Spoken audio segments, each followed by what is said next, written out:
Happy Friday, everyone. We made it to the weekend, pretty much. We just have to get through this last part of the workday. I brought Psyduck back because we need more motivation today. And he's gonna be like moral support. Let me get my tablet pulled over here though. So this is what we were working on yesterday. I was doing a little paint study. We're gonna work more on that tonight. I shouldn't say tonight. It'll feel like night by the time we get to it. But end of stream, I usually do like 40 minutes of a paint study. So we're gonna work more on this one because I honestly am really enjoying how it's turning out. Let me turn my fan. I mean, it looks a little ugly right now, but I was saying yesterday, that's just kind of the process when I paint. Things look really messy and then it kind of comes together. So I'm trusting the process. It's funny because I was talking to my mom about it and I was like, maybe this won't happen to me years from now when I'm like more experienced, but I feel like there's still moments where I'll create something and then I'll look at it later and I'll be like, how did I do that? And I think especially, it's mostly when I paint things. And I think it's because depending on the subject, like I don't always use 100% the same workflow. And I never know 100% how I'm going to tackle it before I just start, you know, like jumping in and putting stuff down on the canvas. Like I like to plan like compositionally in the pieces I'm going to paint, but I don't like spend an hour like plotting like, okay, first I'm going to color this and then I'm going to color this one and then I'm going to draw out the shapes for this. Like I don't really do that. I usually just kind of like get in there and just go wherever my mind kind of leads. So maybe I'll be painting the top left corner of the painting and then the next thing you know, I'll be working in the center. And so I don't really have like a set in stone process of how I do things. And I think that's when I kind of feel like when I look back on it, I'm like, how did I do that? And I'm like, well, I don't really know. But if I go to like, if I look at my silly duck drawings, I'll be like, oh, how did I do that? I'm like, well, here's what I did. First, I do like the sketch. Like I have a very like set process for that. No, with painting, not as much. So it's kind of interesting. Like I am often like, how did I do it? And then somehow I managed to do it again. It kind of feels like imposter syndrome. I have no idea what you would call it. Candy still life. Let me get this named.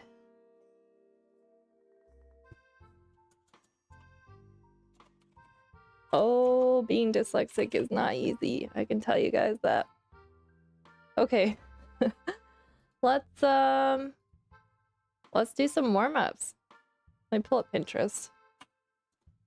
Do do do do do do do do do do.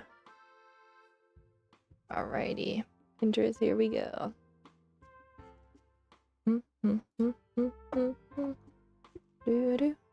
Should we draw Cookie Monster as a warm-up? Probably Cookie Monster, you pretty much only see his upper body and hands. You don't see too much.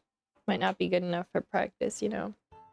We should lock it in and just work on what we've been doing, especially since we're already halfway through the month and our study for this month is going to get cut a bit short. Let me open these files. Oh, that's right. Yesterday we drew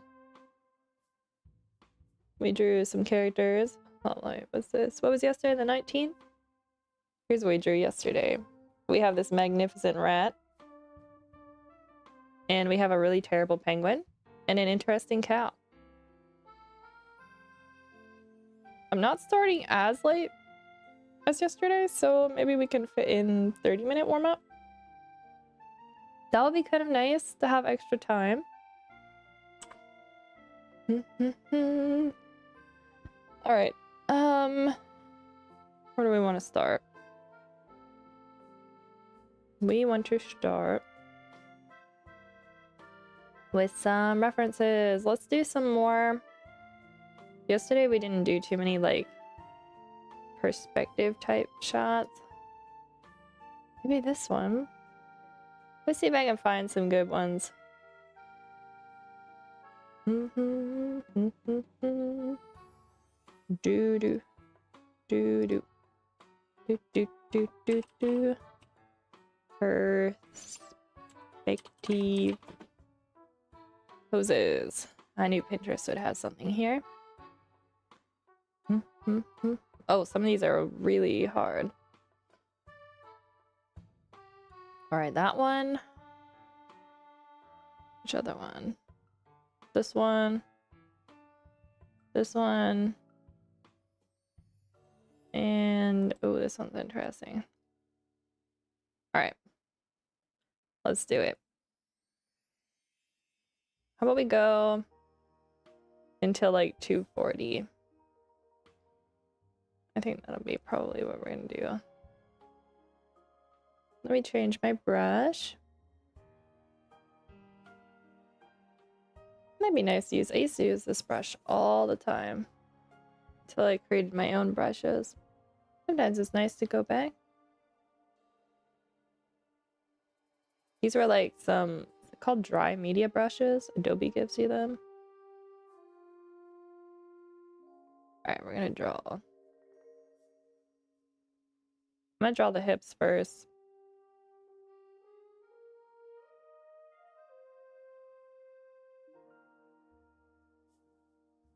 This one's gonna be tough because the torso kind of turns up here. It's also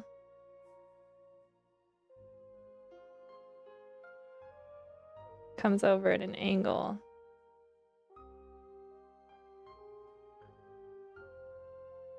All right, we gotta get my brain engaged. All right, here's the problem. This reference, she's wearing really, really baggy pants.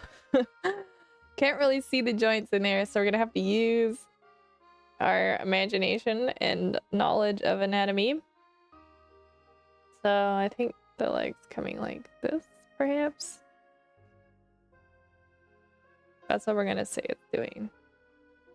Specialist. I'll pull it like that. Coming forward. She almost looks like she's like her knees bent a little. So I think the other one would maybe we'd see the top part a little bit, you know?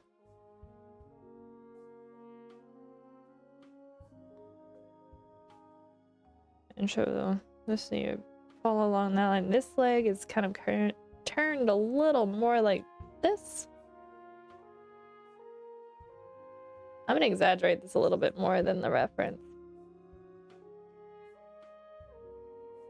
I'm supposed to be doing that anyway, because I have a tendency to be a little bit timid when I'm drawing poses. I always end up a little bit stiff. You know, what if I drew... That'd probably get too complicated. Let's just keep it in boxes.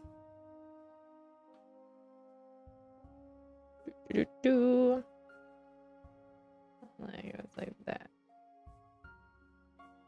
I feel like I'm getting a little more confident with doing the poses like this. Oh, and this foot's like pretty much turned straight this way.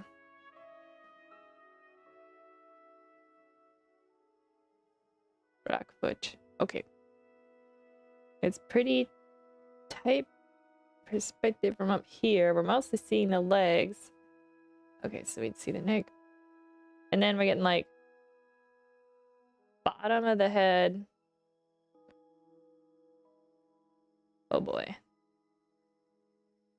This is starting to bust my brain a little bit. I can do this. I can do it. Okay, then there's an arm. You know what? I'm gonna draw the arm that's forward more first. And then she has her hands on her hips, which we're just gonna make a box like that.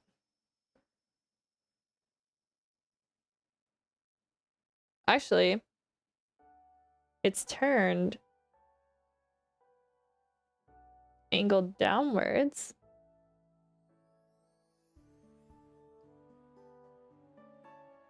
There we go. And we really don't see too much.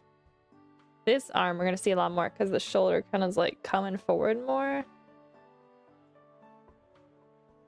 I think what I did was this wrong. I think we're seeing more of her side here than I put in originally.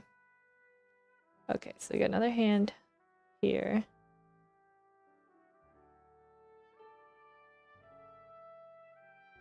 Comes up. I just seeing that side. All right, so this shoulder, she kind of has it turned forward more. Then we're seeing part of the underarm there. I think the left arm ended up a little bit jank, but you know what? I'm gonna say it's good enough for now.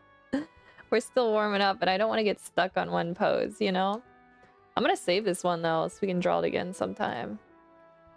Drawing references. Here we go. Alright, so this one's like... the foot is really big. Again.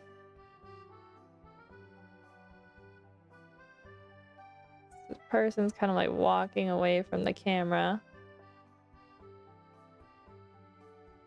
Might have to turn. Made that a little bit big. I gotta fit this all in the frame. Okay, shoulders are kind of sloping on the same angle.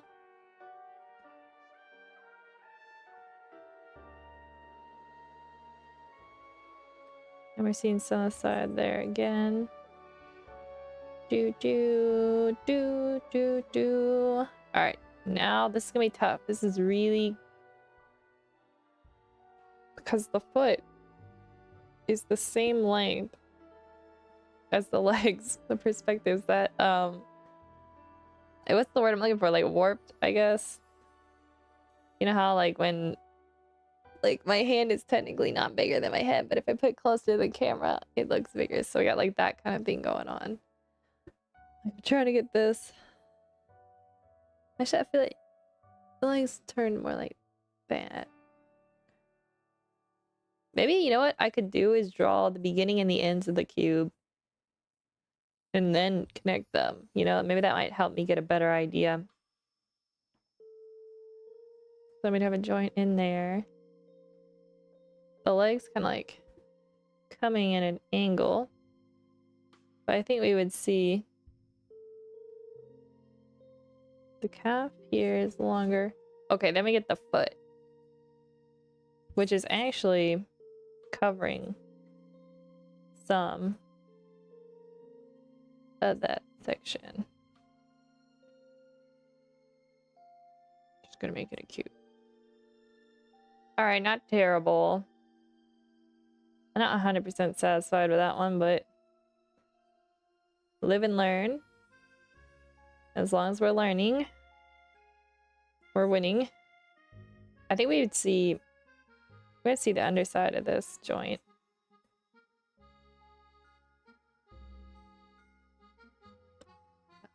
Alright, and then the head up here.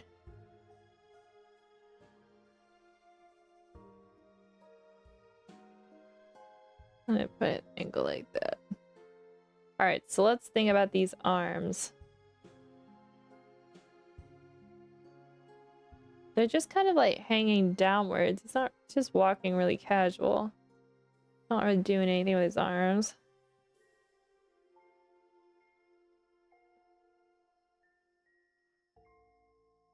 And then this, the elbow turns the angle just a little. And then in his hand here, we're gonna keep the hand really simple, but he's holding a camera. So we're just gonna lock that in. I know I shouldn't be drawing the hands. Oh, you know what I wanted to show you guys? I was going through children's books this morning that my mom had that she read to us when we were kids, and just looking to see how they put in the font and the text for their books. And when I ran across one of these books, it's like the story of the Pilgrims or whatever, and the illustrations are actually really great. I love how like loose they are, but I had to laugh, like they drew the hands so like they were not picky at all about making it look like a perfect hand, and I have to say I loved it and I wanted to show you guys. So I'll have to grab that sometime. But I was like, you know what? Nobody even noticed. And like it kind of gives the book character. Oh, hold up. So the wrist would fall the same angle. Wait a minute. Then according to that, I wonder if I should have put the wrist. No, I got it in the right spot. Alright, so we need to fix this. I got the length wrong. The forearm's gonna end up looking longer.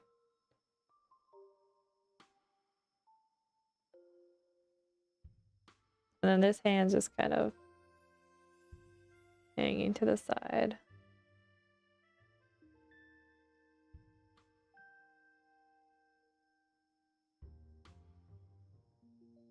You know what I think I did wrong on this one? Like I feel that I made the torso too wide at the top, because as things go up closer to the vanishing point, they're gonna come closer together to meet. And that's something I didn't do. Let's put in the spine.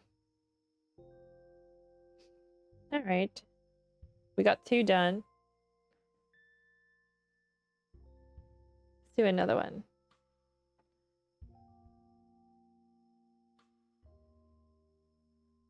All right, maybe this one. I'll start with, actually that's an even more extreme angle.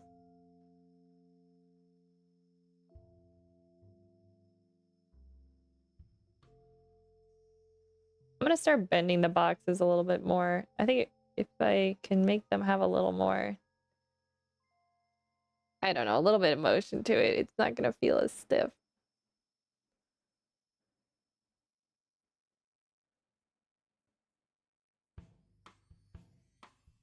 I think I've got my brain engaged in that kind of like space, so I don't have to worry about as much.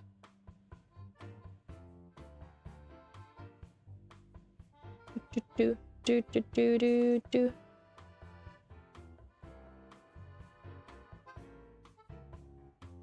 Da, da, da, da, da, da.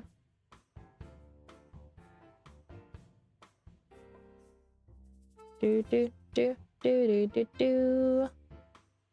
Oh, actually, I should have done that more like this. We're just gonna have it floating. Just pretend the joint's there. And then I'll be here.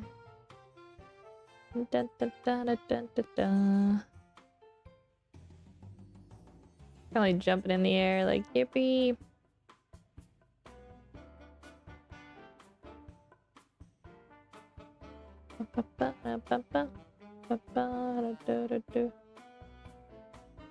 Can't really see the other arm. It's kind of back here.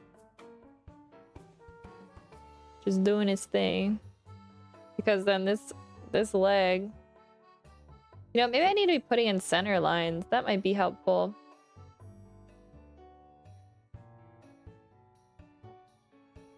Ooh, I think I made that too wide. It's gonna be the spine. Da da da da. Because then this leg is like this direction. This doesn't really have too tight of perspective change. Do, do, do, do, do, do, do, do, do, do. I think probably looking at something like that. Actually, if this was the surface, I think it'd be more like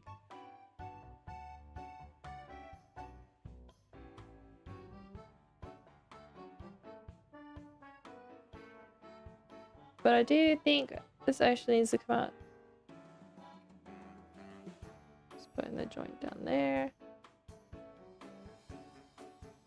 And here. And then this leg is gonna be behind. This is pretty tight. Okay, and then the foot, which we're gonna simplify. The top.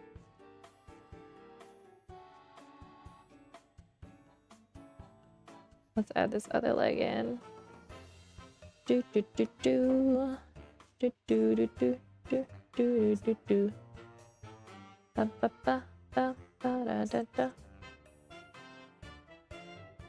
I think I made it too long.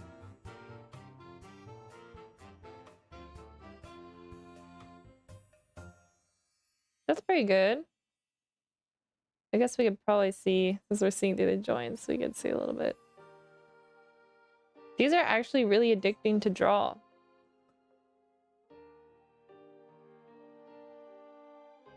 Alright, what time is it? Alright, we can fit in a couple more. This one's hard. This is like top down, this guy walking. Those ones were like down looking up, so this is gonna be up looking down. Changing things up a little bit here.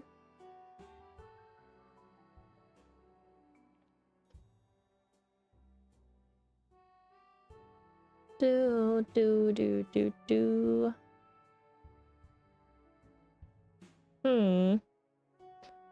Actually, it's probably gonna be more turn like that. Disarm. Doesn't go too far before we get to the elbow. And then we're coming off like this.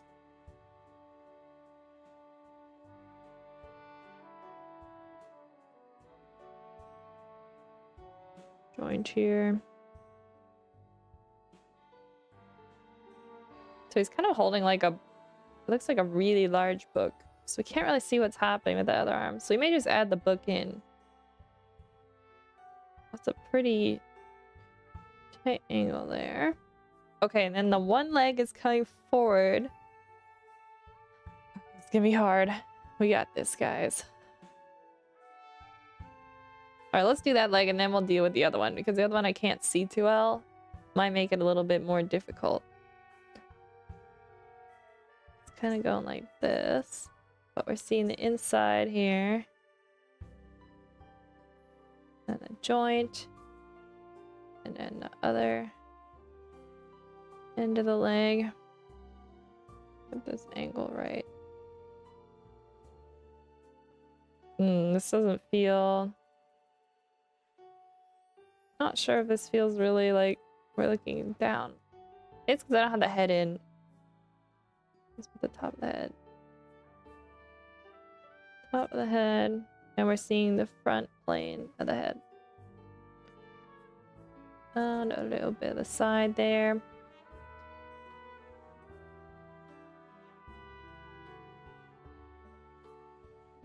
I can't help it. I want to make his feet look a little real. Alright, so this leg is stepping backwards. I'm just gonna put a box here for this hand. And then we're seeing his foot down here. Alright, not horrible.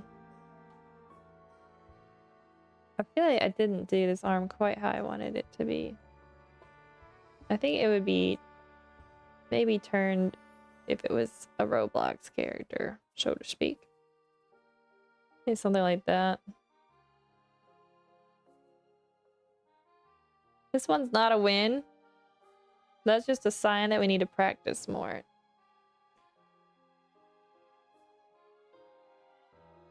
The other ones aren't terrible. I think I do better with the like upward perspectives because I've done more of those.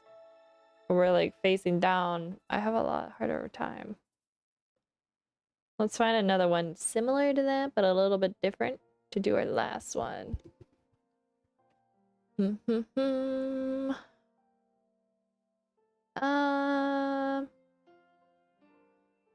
I want it to be... Okay, there's this lady walking. This one's not as extreme as the other one. But we're still getting top down. Type 5s. Their shoulders are turned like this. So we are getting, see a little bit of the front of the torso. Then the hips are like this. Oh, this is hard. Okay. I like this pose though.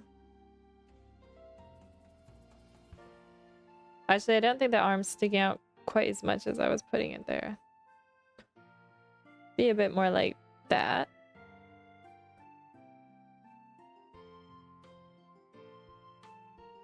Then we have the forearm.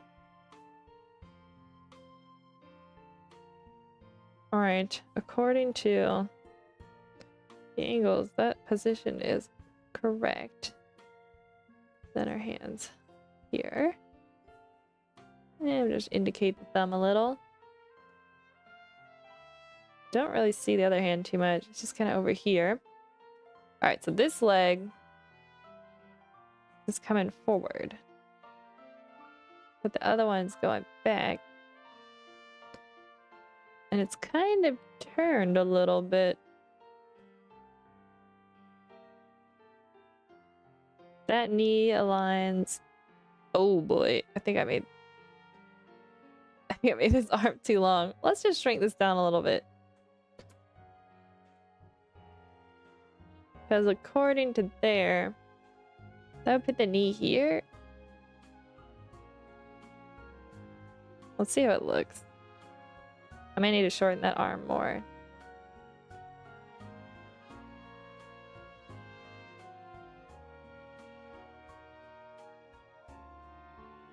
Alright, so let's go on this angle. She's wearing really baggy pants again, so I probably am picking not great references. But a lot of these are like photo shoots for like clothing. So they're not really specifically poses for artists to draw from. So I think if I look at more like an angle like that.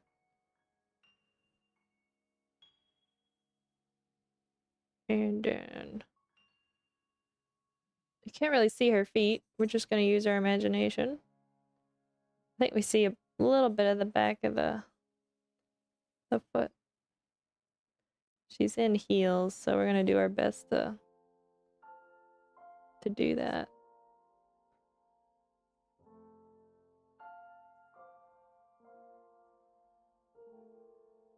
There we go. Try and put the heels in. That's a little bit better than the other one I did. Not perfect yet, but we're getting there. I have to fix these lines up a little. You can see how much the bend there. I kind of like it though. All right, I think we're warmed up, guys. Let me add the date.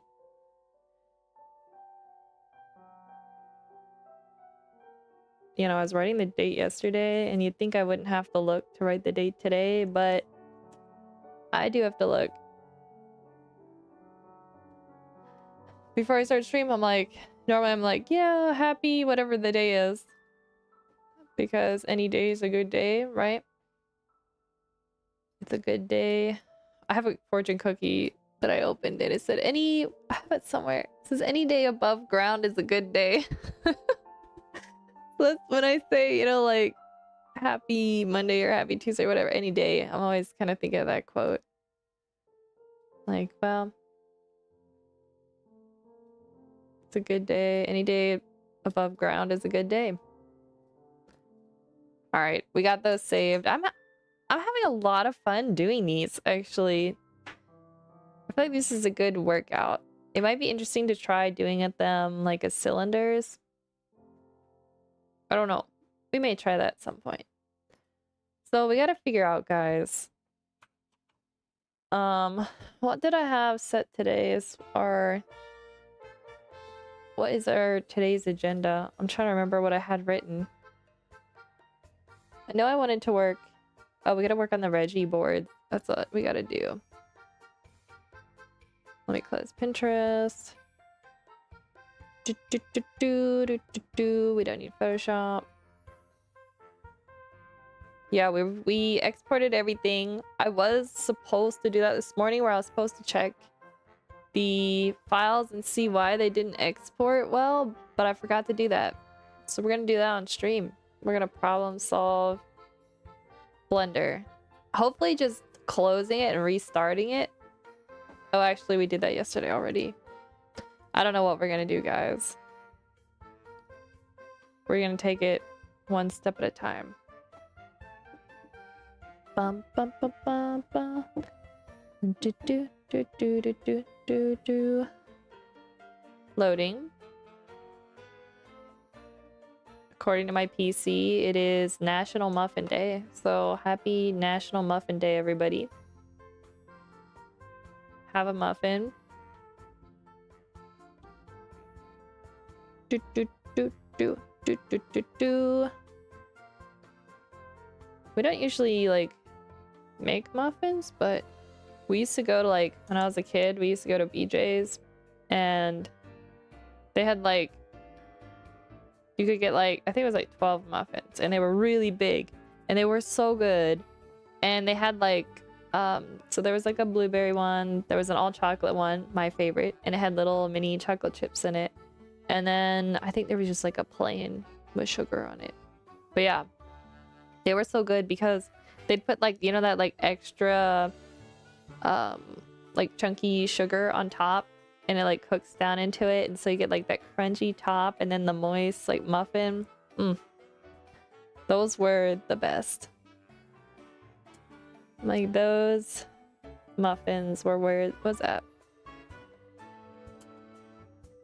All right, so we gotta figure out some reason, and I don't know why, when this exports, the background will move, but it's like skipping these top frames, and I don't know why. And it seems like it was only this scene here, which kind of sucks because this is the one that took me the longest to do. And so I don't want to have to do it again. But I'm not really sure why it's being this way. We may just try to export it, and I don't see a function to export just the scene. I could export the scene as panels. I don't really want to do that because export grease pencil. No, I don't want to do that either.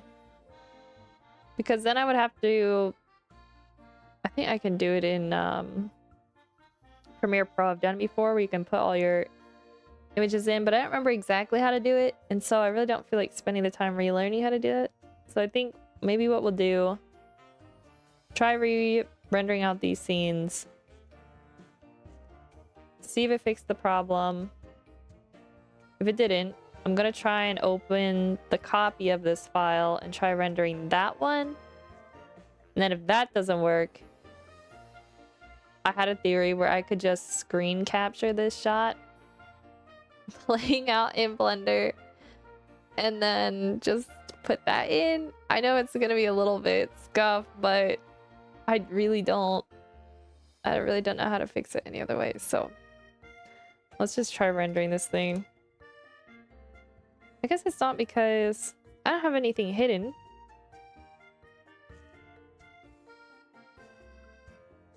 Yeah, the files all seem fine. Like, not the files, but the layers. All right. Let's render these scenes. I think it only took a minute last time. So you know how I was working on the recipe art pieces and I was having trouble fitting in all the font? And I was talking about how for the sticky bun recipe, there's like so much text for the written description. Oh, welcome back, the gecko. Good to see you today. And so my mom was like, how about you like split it up into 3 different images. So I think what we might do for the recipe art is split it into 3 different art pieces for the whole thing.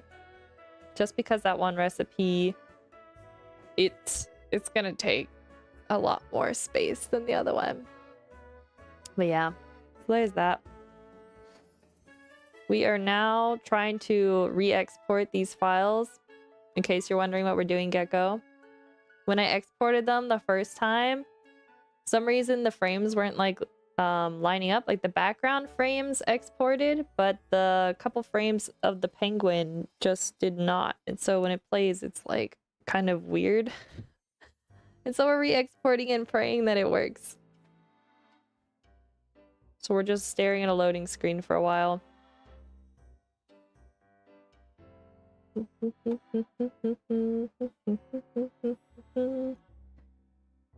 Loading. I feel like Reggie's face here is like, oh, it finished. Out of my face when I saw how it did not export properly. All right, so we need to open our files.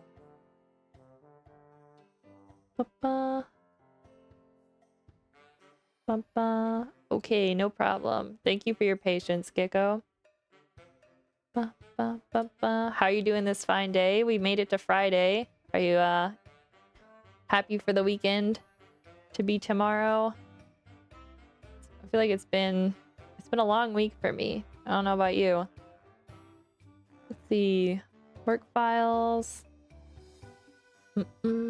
Reggie storyboard. Here we go.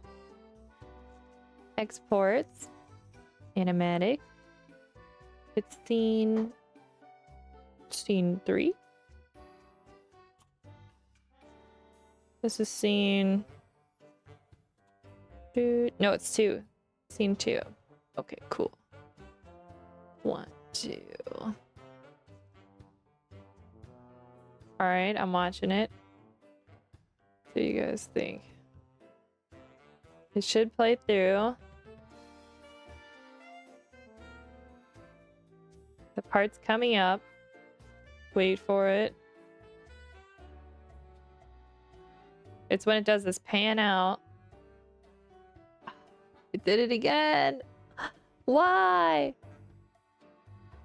Okay, I have an idea actually, guys. I'm gonna take screenshots of just these. It's 1, 2, 3 frames that are broken. I'm just gonna screenshot it. Okay, I'm so happy the weekend finally arrived. It's very cold where I live and I just wanted to get under my warm blanket. Yeah, it's winter has been so... I don't know if you live on the East Coast or if you're even in the US, but winter here has been just like so cold. And so I understand what you mean, where you just wanna stay under a warm blanket and just hibernate there. That's kind of how I feel. Alright guys, let's screen capture this thing. Let me open CapCut. Actually, maybe I'll screen capture them first. So it's this frame, this one here,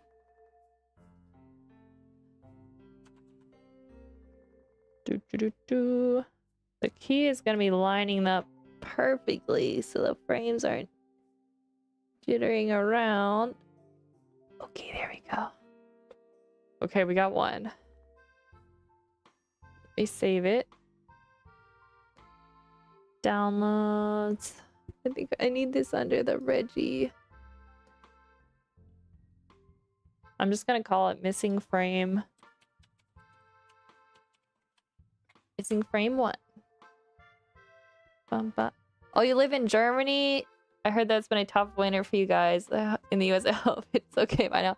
Yeah, we're like, we've been so happy because it's like the snow is finally melting. We've had it like on the ground for like, it's been like a whole month, but I feel like I don't really have room to speak now because I've heard in Germany that you guys got like a lot colder winters than we have here. So I guess I can't really complain. Like I've seen that it gets pretty cold. So I'm like, I should be grateful that my winters aren't as bad as some other places. Oh, wait a minute, my brush stroke is here. Okay, hold up. Let me recapture this. One more time.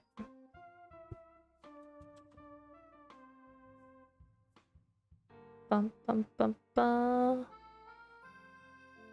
All right. Here's image 2. This will be missing frame 2.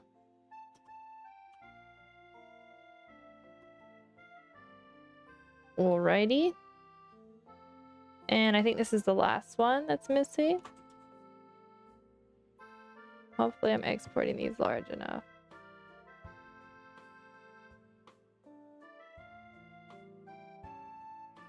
This is missing frame 3.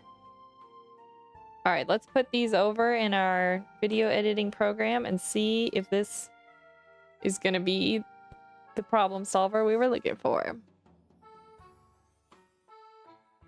Dun, dun, dun, dun. All right, cut. You're so you're making a animated comic today? Yes, I am making animated. It's kind of like, I think a comic's actually a good word for it. It's called like these are technically like storyboards, but they're called like animatics.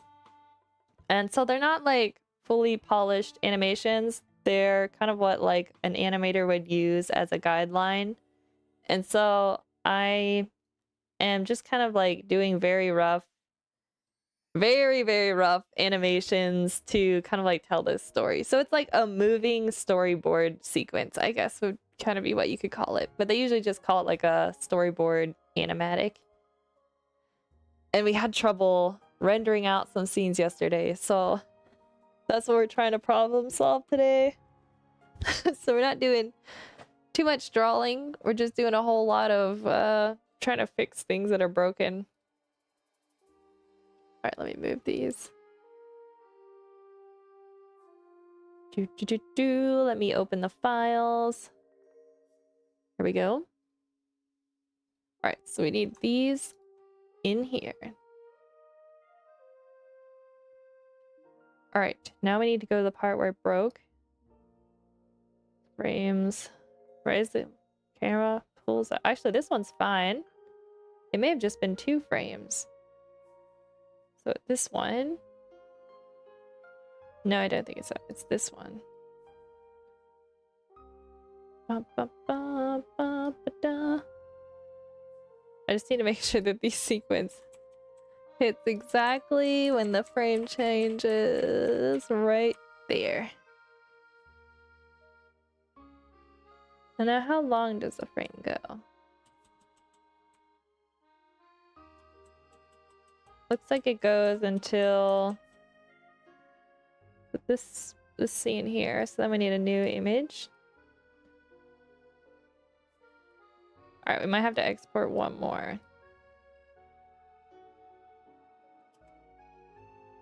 Oops, that's not too smooth. I think I need to bring... Actually, I think we do still need this frame, guys. I was wrong. Now how... Let me see.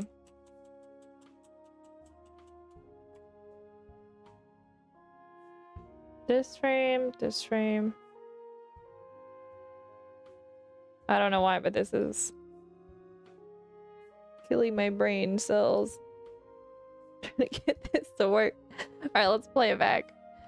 Which program are you using, if I may ask? Okay, so the one that I created all of them in is Blender. It's actually like a 3D program, but they have like a 2D animation function for it. And I have an add-on that is kind of built for storyboarding. So it looks a little bit different how Blender usually looks when you start it up. But that's the program I'm using for creating them and drawing them. And then this other program is just like a free like video editing program called CapCut. And I'm just kind of like cutting together the scenes from it. Okay, I think actually we might need to render out another one, guys. Hold up. This scene, let's play it back. I think that one played too long. Let's see where the scenes change. I think this frame needs to go right here. And then let me shrink this down, because I don't want to mess with the timing. And then it goes to there.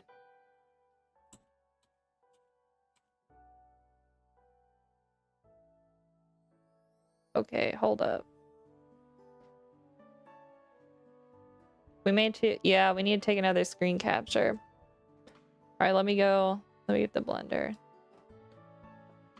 Bum, bum, bum. I think it's, is it this frame that we need?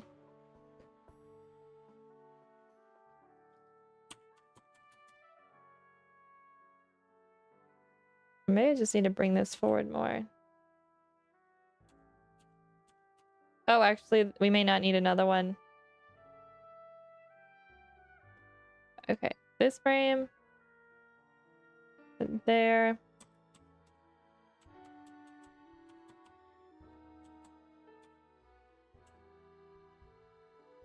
Let me zoom in a little bit. That seems fine.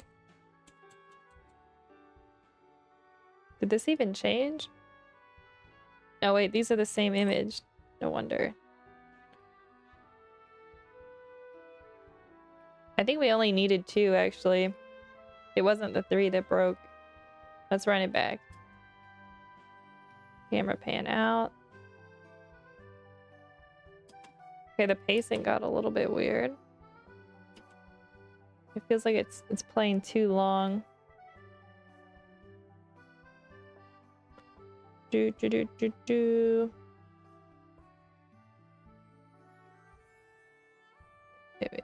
Here.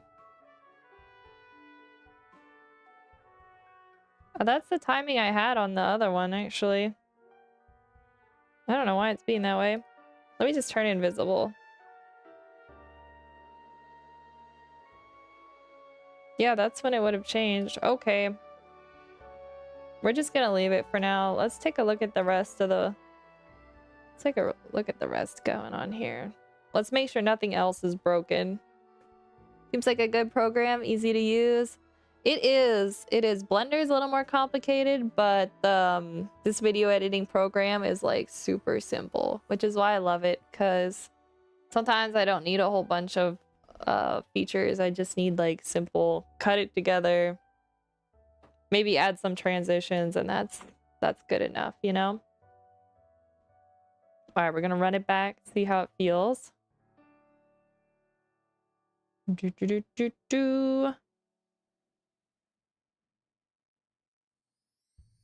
See if these scenes I added in, you guys can see it properly. Okay. Bum, bum, bum, bum, bum, bum. All right, we're gonna get the pan out coming up here. Wait for it. Bum, bum, bum. I feel like that one shot needs to play quicker. Like it's not dun dun dun. It's like it's delayed too much. Also may speed up this whole ladder sequence here. Also, what was this? It looks like... Oh, I need to trim that. Okay. Sometimes it inserts like a white frame beforehand. Don't know why. I just have to cut it out. Climbs the ladder. Did you hear the footsteps? Oh, did I hear it too? I thought I fixed these yesterday. Guess not. It's alright. I'm a patient woman. Scratch the penguins. No. Okay, this one blinked also too. Let me trim that down.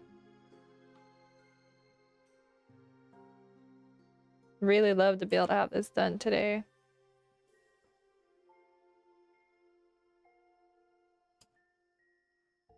And we got another scene here. All right.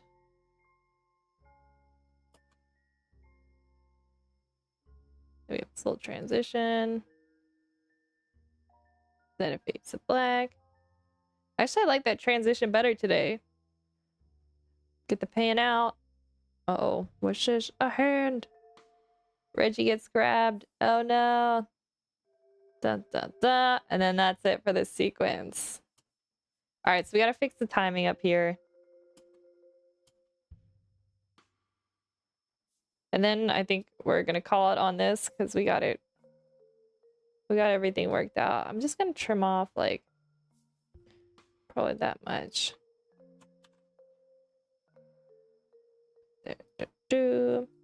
Let's run that back, see how it feels. Looks up, pans out. Still a little...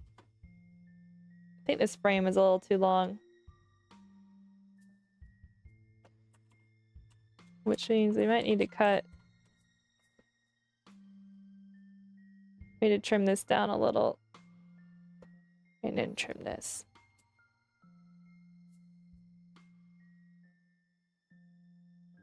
Just a little bit more. There we go. All right, let's play it.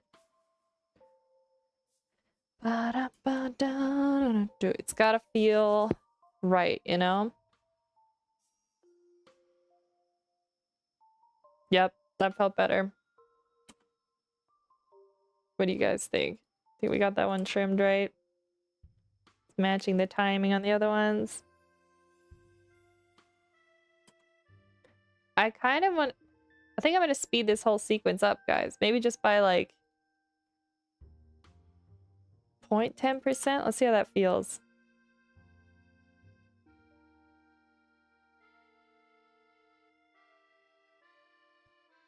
I need faster than that. One person. Oh, your last message wasn't sent. You know, I think YouTube is a little bit like weird. My brother was having the same issue where like sometimes it won't like send the chat messages. I don't know why it does that. That's one of my problems with the YouTube live streams. I think the sequence now needs faster. Maybe not. Oops. What did I do? Okay, here we go. That feels good. Alright guys, we're gonna run it back one more time because we got to.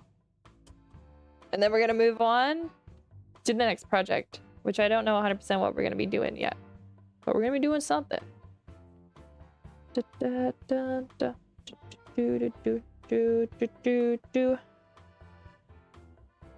Like it's playing good. I wrote that I think it's amazing that today one person can create on their computer when an entire studio with dozens of employees was needed for a few decades ago. That is honestly so true. I feel really lucky to be like have been born in a time where like I have access to programs like this, and like by myself I'm able, like, even though I'm not a professional by any means, I'm able to like tell the stories I want to tell visually, and I have like the programs that I need to do all of that. It's pretty crazy. And it's funny because even just from the time when like I was a kid, like I would have absolutely loved having this program. And just like I feel very fortunate to like just be in that time where like I am grateful how easy things are for us, you know? Like I'm not animating on on like physical pages that I have to flip, and I don't, you know, like the old way it used to be. It is, modern technology is very impressive. I think we often take it for granted. All right, guys, I think we're doing good on this. I'm gonna close this. Let me close Blender too. Save that file. I think it's saved. Yes, modern tech is incredibly convenient. It's so true.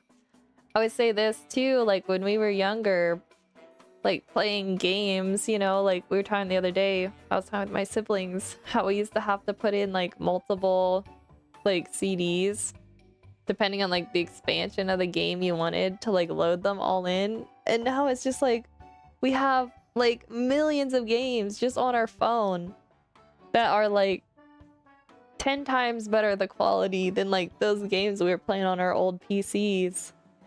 And it's just like, we didn't even think about it, but it's really nice. But I will always prefer human creativity over AI. No fan of AI art. Preach. Yeah, amen to that. I feel like there's something about, well, like, you know, the thing is with AI is it really can't create anything original or new. It's only gonna steal. So it's gonna get boring fast. And there's something about like the human brain and like being able to create something new or original.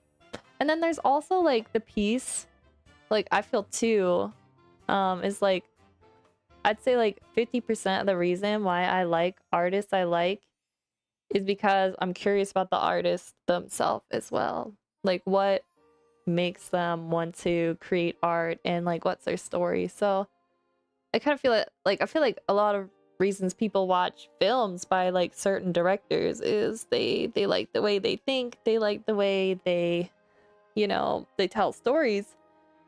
And so it's one of those things where, you know, it's the human aspect that makes such a big part of like why we like certain art, you know, whether it's film or music or, you know, paintings and stuff like that. So yeah, definitely we gotta keep human art going. And I think it's gonna stay. I think humans like humans. Yes, the person that creates the art is a very important factor. I agree. Yeah. All right, so speaking of art, we gotta figure out which project I want to work on next. So, okay, this could be fun. I put in all of the text for the children's book that I'm writing, and I sent it to my aunt, and I'm gonna have her read over it, see what she thinks, because she's a teacher.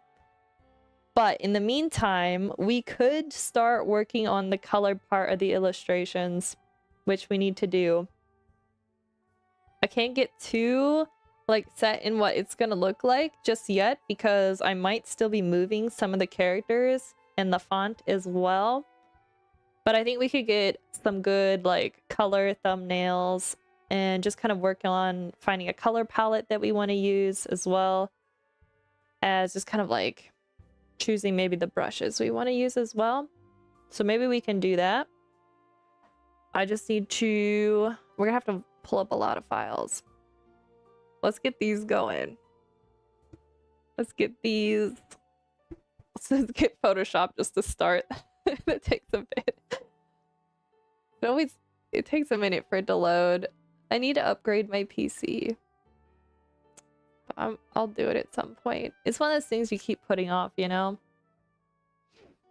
Until something breaks, and then you're forced to fix it. But I'm hoping not to wait that long. Alright, we're loading. Here we go. Let me find the files. I was working on it earlier this morning. You know, I already have them exported. What if we did this, guys? Sometimes Photoshop can be a little... It can be a little bit finicky with some... like doing like art boards, but let me see if I can figure this out. I'm still learning how to use these, if I'm being honest. All right, let's just put in a standard canvas size here. What do we want to use? Something not too big, something not too small. I think we're gonna need 4,000 wide because, no wait, the width would need to be 8. Actually, let's do 4,000 pixels by 2,000 because these are actually really small exports. Okay, here we go. Here's page 1. Bum bum bum bum. Oh, that's interesting. Well, it's alright. We can have some on the side. There's an art boards. Oh, that's not the button I wanted. That's also not the button I wanted. I always do this, guys. End up. There we go. I fixed it. Here it is. It's under here. Okay. So it doesn't seem like it created an artboard with this. Why not? Can I create a new artboard? Yes, I can. All right, what I want to do is have it all on one file. So that's what I'm trying to do. Yeah, the background, that's fine. Because then, see, we can add more to the sides. So we can work on coloring them all in one file. As long as it doesn't end up crashing it. But that's kind of how I'd like to do it. Let's say artboard 2. Let's put the next one underneath it. Whoops. We'll just work in like groups of 4s, maybe.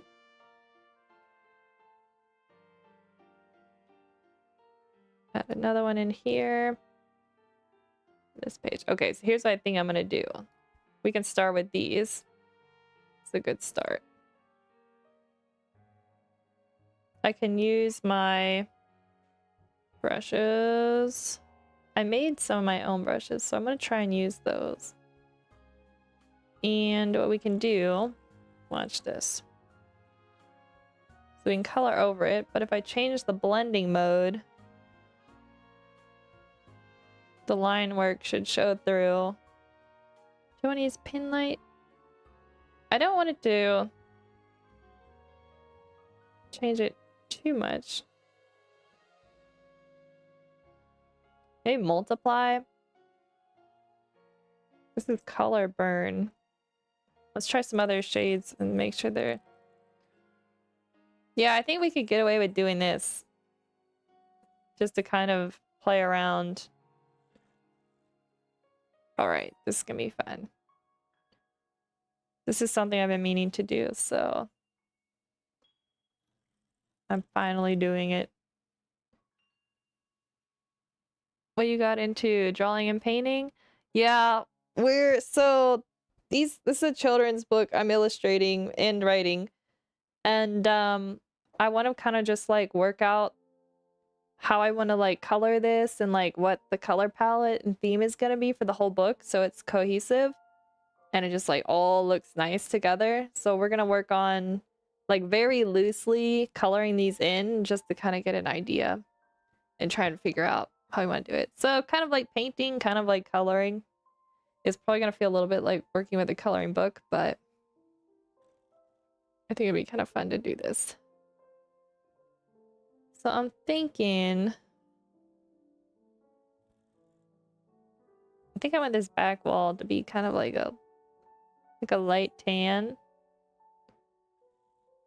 But I like the idea of it being... Let's color fill this whole thing.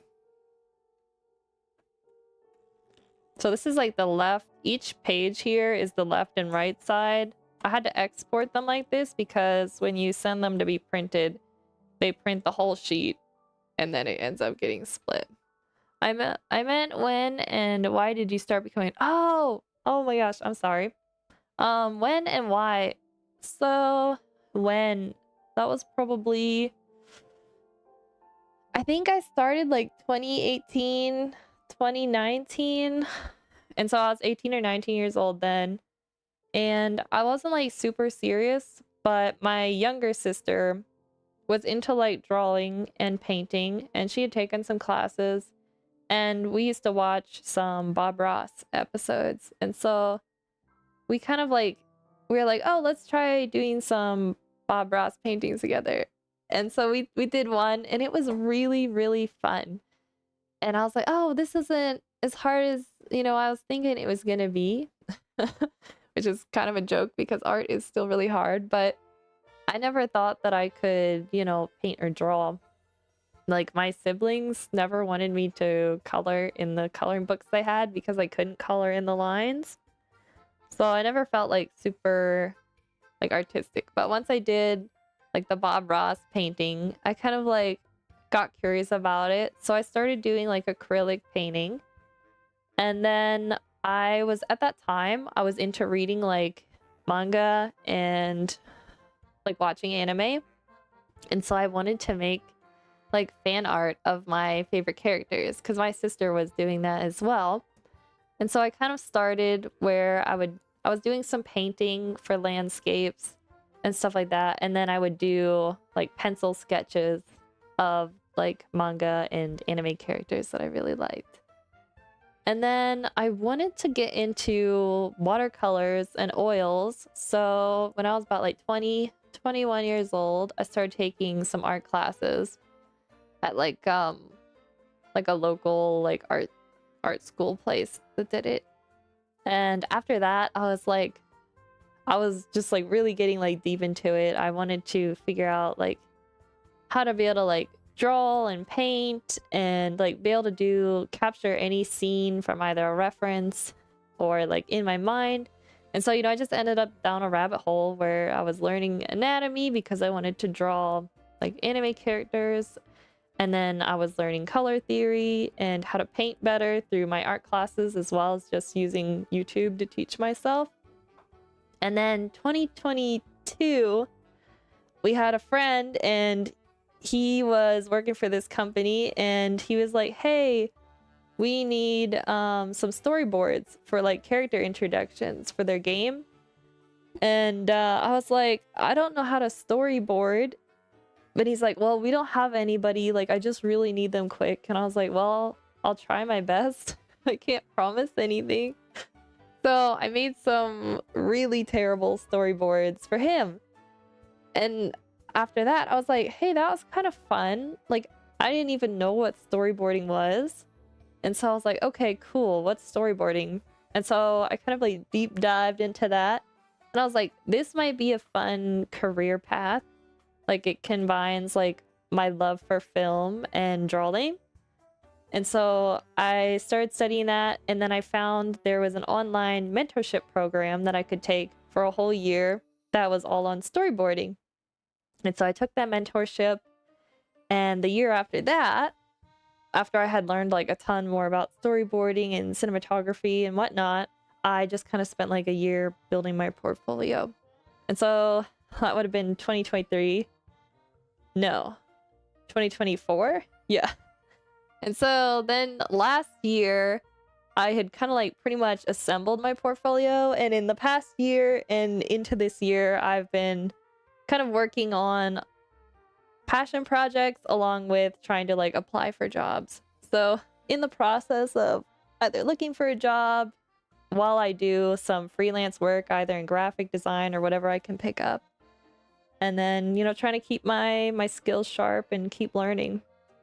So this year we have a lot of irons in the fire, the children book being one of them, but that's a very long kind of summarized story of how I got into art and how I became an artist. So there you go. Do you like to draw or paint, or are you an artist yourself, Gecko? I'd love to know.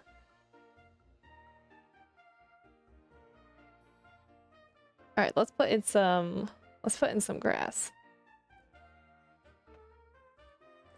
I think I want to keep the grasses like not so cool shade, you know? If I want it to feel like warm and like summer, spring feeling.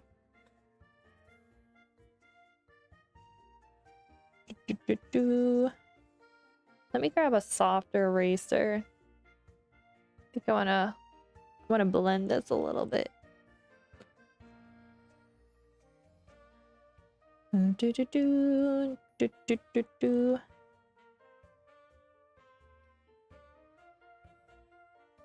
Some of the pages are textured already. I wonder if I should create... Let's call this the palette. We're definitely going to be using lots of like purpley pink shades, because that's going to be the color of one of the characters.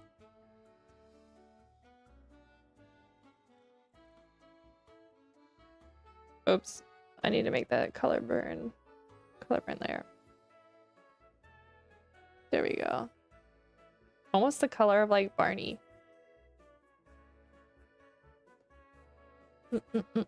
That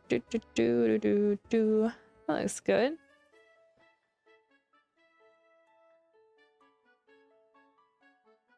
Yeah, this definitely looks like the color of Barney. There we go. Bob Ross as an inspiration is really cool. What a legend. And I also really like anime and manga. I'm glad you found your passion. Thank you. Yeah, I do definitely contribute. Anime and manga being a big, also a big part of why I wanted to draw. And also I think how I ended up getting into storyboarding is storyboarding and making comics is kind of similar. So I feel like those things are really tied together.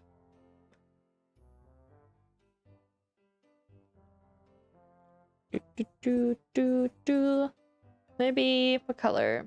A little cooler yellow shade, maybe? I think I will do a cooler yellow shade because the other character is like a warm shade and I want them to be actually a little contrasting to each other.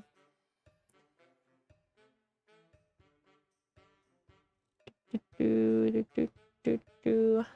then the bunny is actually pink. Let's make this a little warmer pink.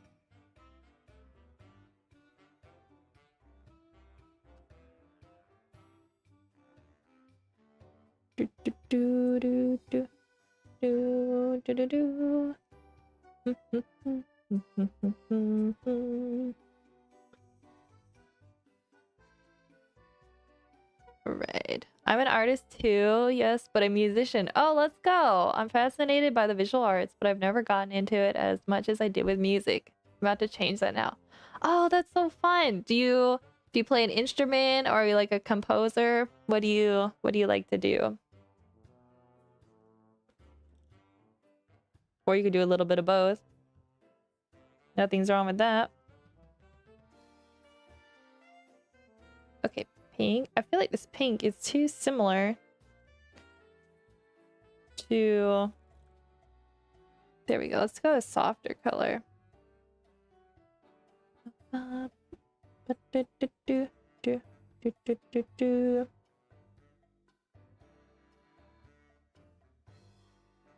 Alright, and the turtle is gonna be green. Let's go with a warmer, but a darker shade of green. Oh, maybe not. Okay, we can't go too yellow-green because it looks... Sometimes the yellow-greens aren't so pleasant to look at. There we go. It's a little bit cooler shade.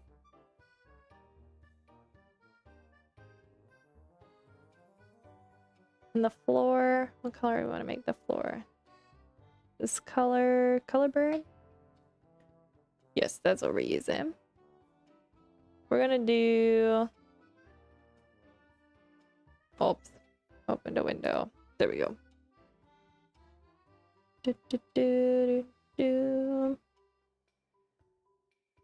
Oh, that's too much red in there. Oops, I don't want to do that. Maybe That doesn't look bad. That doesn't look too bad. I play guitar, bass, and a little bit of synthesizer. Oh, cool. Very cool. I write my own songs and record them together with a friend who plays drums. Oh my gosh, that's so fun. We used to be in a band together. I just love being creative. I feel that. I feel that.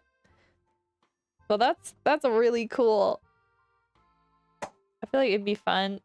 Like I really love music. It's interesting because like I can't play any instruments or anything, but I always say this, without music, like life would be so boring. Like when I'm not streaming, I listen to music like all the time. I like my Spotify Wrapped, like my hours are insane of how many I've listened to.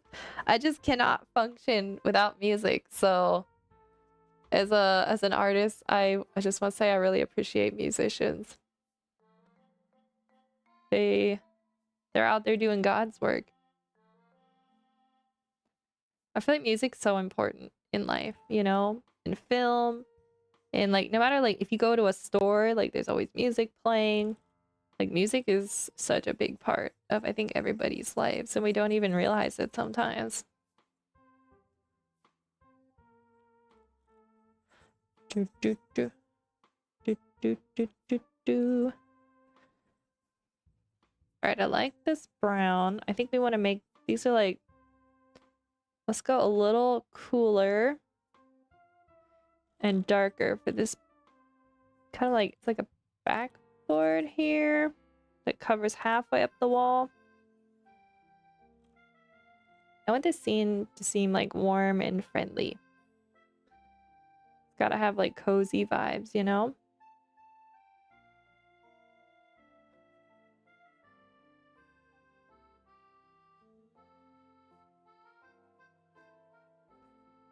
There we go.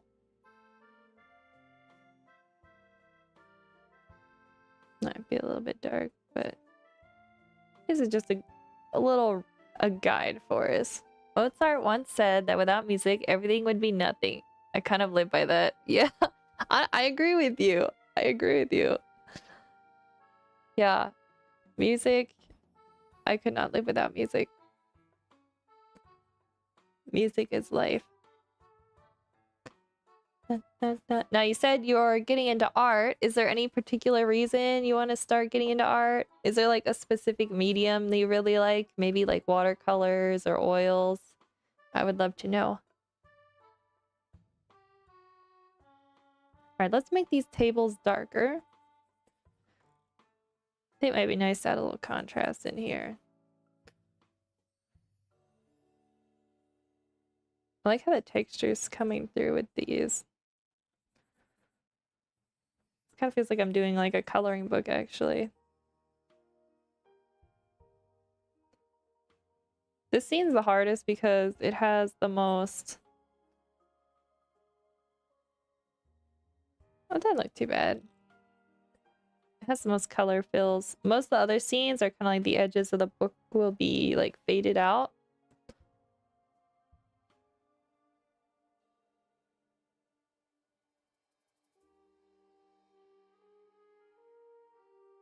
There we go.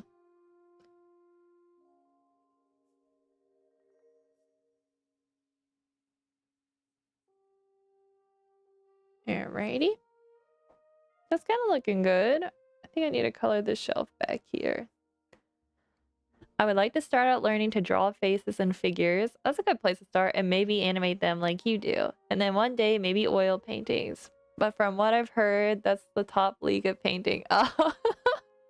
You know, I was really scared of oil paintings when I first started, but I have to say is I wish I had started them sooner because I found oil paintings easier than acrylics, even though like it's tougher to clean out of your paintbrushes because of the oils, but acrylic paints I thought were harder, even though most beginners start with those because they dry so fast. And the beauty of oil paints is that they take so much longer to dry that, you know, you don't have to be fighting to like blend your colors and stuff like that. So definitely, like every medium has its struggles, but I feel like if you ever feel like trying oil painting, don't feel intimidated. You know, I think we always look at the masters and they painted with oils, so we think of them like way up here. But you know, even beginners can play around with oils, you know? It doesn't really matter which stage you're at. Like, it might take a while before you figure out how to get them to do exactly what you want, but they're still fun to play around with.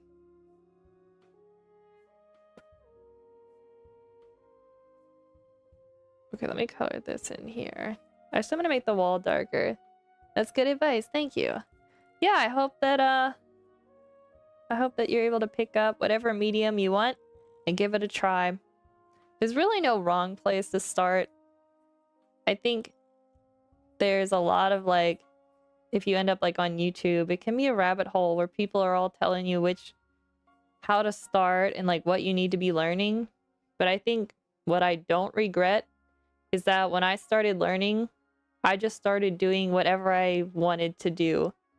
And it's important to keep it fun and just like keep yourself curious, I guess. You know, like if you're curious about oil paints, I think give them a try. And then if you're curious about, you know, drawing with charcoal pencils, give that a try. There's no right or wrong place to start. There's just whatever you feel like would be the most fun or you're interested in. That's what I think is probably the most important thing.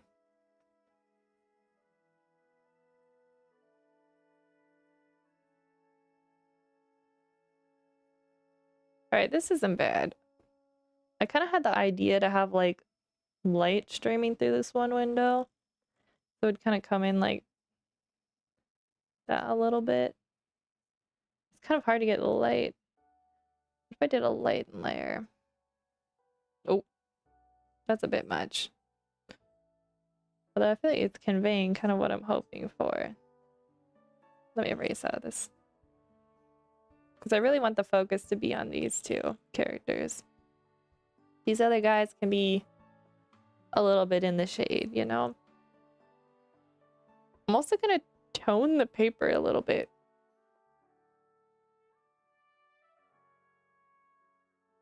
I did add some like texture to the paper already, so that will be there. What did I use before? Color burn? That's what I used.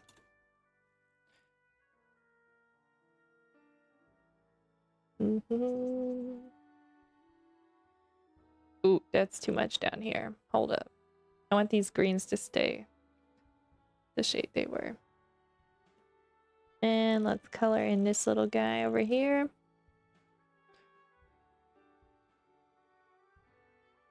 Let's see. Yes, I agree. I think that goes for art in general. Find what really fascinates you and go for it. Yep. This is the way, to quote the Mandalorian. This is the way. Maybe I can make this a little bit darker. Oh, and I ended up using cooler tones before. I think I want to use a cooler shade again. Yeah, that looks better. Alright, let's think about this next shot. So we have really warm tones in that other one. But on this page, I want them to feel kind of different than each other because it's kind of introducing the conflict for the story. And so I think I'm going to paint the left side to be maybe like warmer and then cooler on the other one because they're going to be outdoors. We have a lot of greens in there anyway. So I think that might be the best. Let's see, that's artboard 2. Yeah. Color burn. Here we go.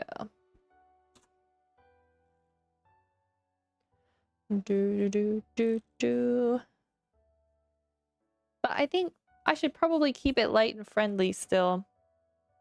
I don't want to get too dark of shades, you know? Maybe we'll do more like turquoise blues for the sky. I have a tendency to do that lately. I used to do my skylines more on like the bluer purpley side, but if you want it to look like kind of like high noon, one might say. I find that the more turquoise colors work better. Alright, let's make these greens darker. Maybe not that cool. Oh, they're not there. Gotta find the perfect balance. There we go. I like that.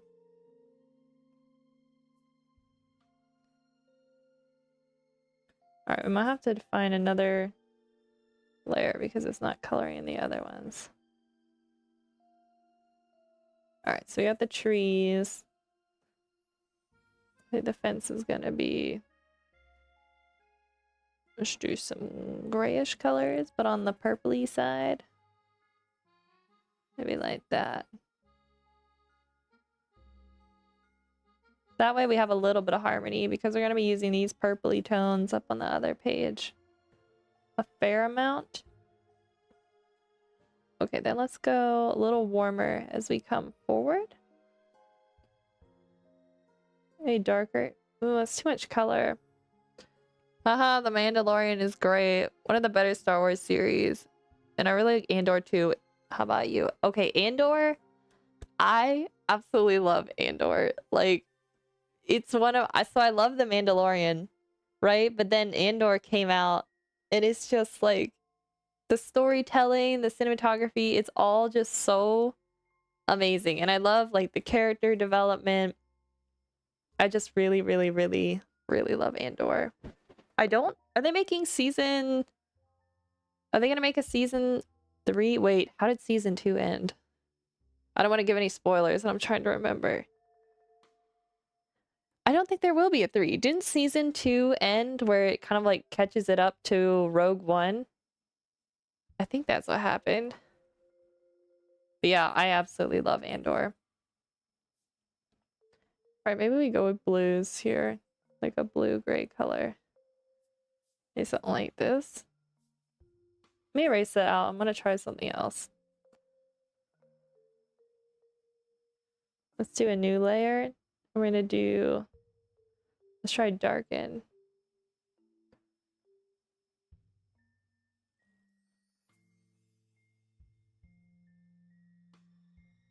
So we want to make sure we can see... Oh, we can see the line work. Alright, we're good. We're good. It's a little less visible. How about linear burn? That seems to be good. Alright, so we're gonna do warmer shades. Maybe something like this.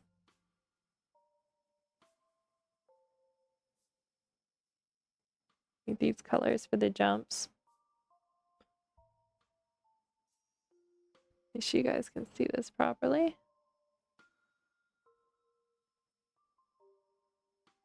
Alright, what time are we? 3:43? Okay, we're good.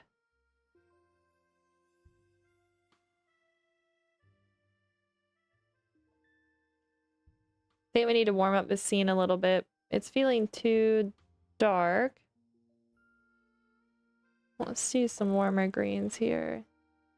The sad thing is they wanted to make like 5 seasons. Oh, but we're forced to cram all the plot into 2 seasons because of management and time reasons. Really sad. Amazing series that was.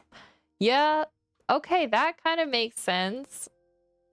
I wish it was 5 seasons. Like, I really wouldn't have minded if they had stretched out the story more. Like, I genuinely like... I like longer... I'm not into, like, super fast-paced storytelling. Like, I really do like it when shows have the time they need to, you know, put in, like, little moments that might add into the lore, even though it may not be something super big. So, that's kind of sad that happened that way, but that kind of makes sense. Didn't the Andor series, though, that was, like... Maybe I'm wrong, but wasn't that, like, one of the more expensive of the Star Wars series that they've ever made? Like, I'm sure it made it back, but I know that if it's super expensive to produce those series, that's probably why it ended up getting cut back. Still, it still turned out really good. But it does make you wonder, like, what would it have been like if they had 5 seasons worth where they could have told all the story?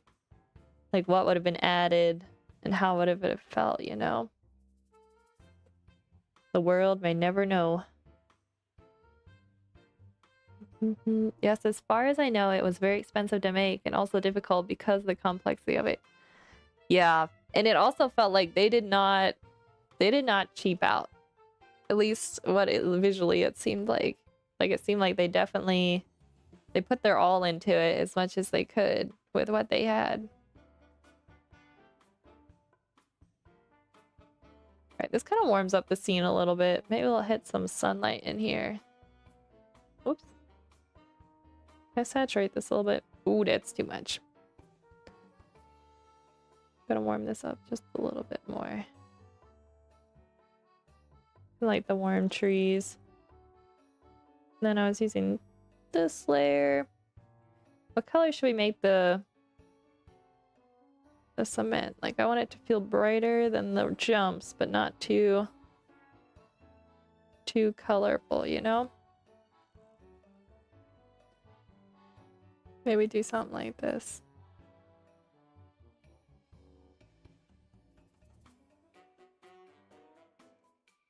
Oh, and then what if we use this shade for the wall in the bedroom on the other scene? Let's add some light up on these ramps. Like, what if this back wall here?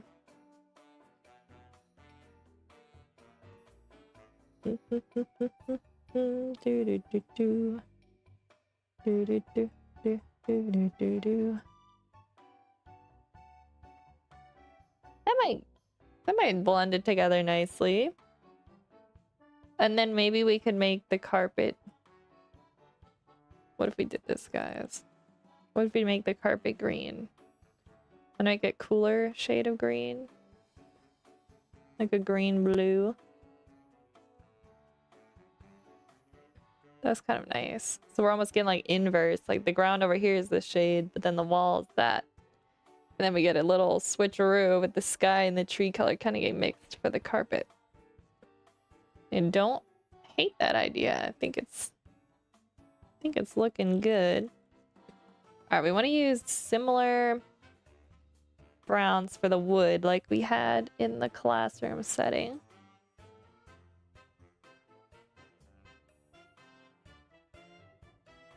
There we go. It's kind of cute. Also wanted light streaming through the window a little bit. We can't go too heavy with it because then it'll look a little funny because it's backlit. For the dresser, maybe go with that darker reddish wood color. Ooh.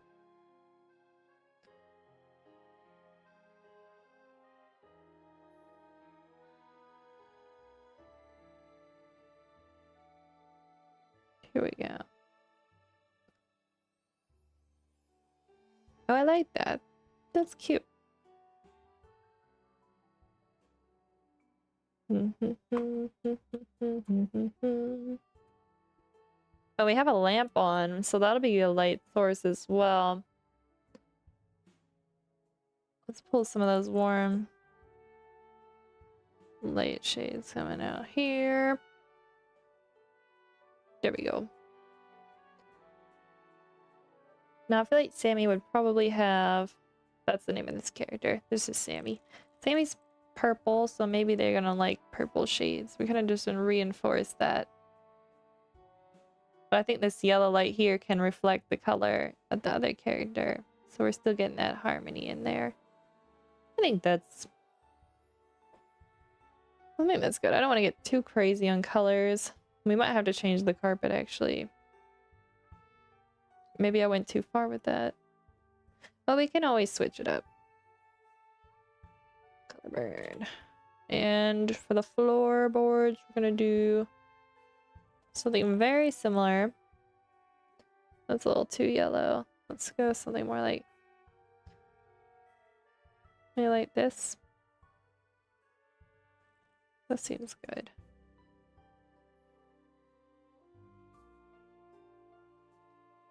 And also we have like a bean bag back here. What color? Oh, I wonder what color should make that. Alright, let's add some light in the window though first. Gotta add a little bit of light. Oh, that's too much. Okay. Kind of streaming in like this. I think we need to make the back wall darker. Let's see. That's kind of using these shades. Maybe not quite as saturated.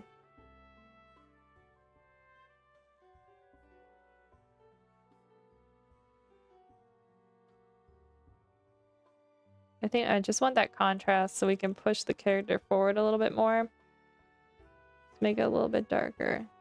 And then I can pop the character forward. And I also want the... Like we have a little calendar back here and some wall art. So we gotta make sure that that's not gonna just disappear into the background as well. Ba ba da ba ba da da da. Do do do do do do do do.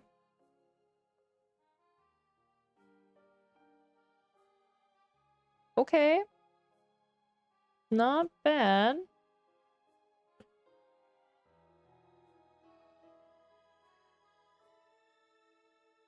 There is like a floorboard. What if we made that... Should we do contrast or should we do...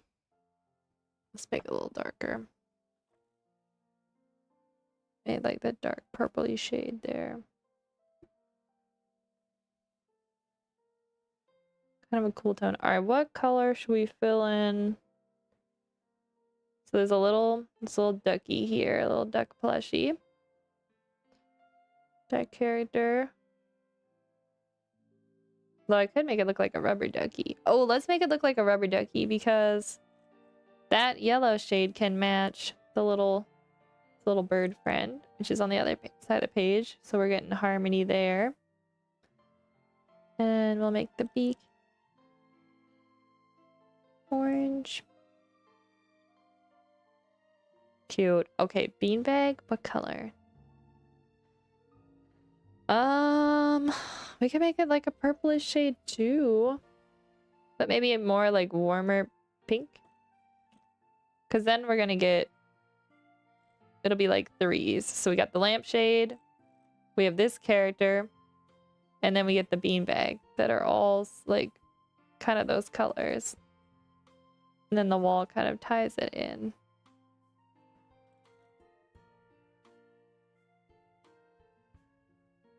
I think that'll be probably enough harmony to keep it all cohesive. Probably gonna want to darken up the floor just a wee bit. Let's just shade this in just a little. Shade the corners. Okay, then the beanbag. Let's do that before I forget. But maybe not that dark. Maybe like... maybe dark wouldn't be bad. You guys can hear how indecisive I am. Sometimes you just gotta try it out and see what you think, and then if it's terrible, you just replace it. Oops, I accidentally drew over the duck. Oh dear. I don't mind the darkness, actually. Do do do do do. What color shade here? There we go. I like it. And then we'll have warm, like yellow light stream through the window.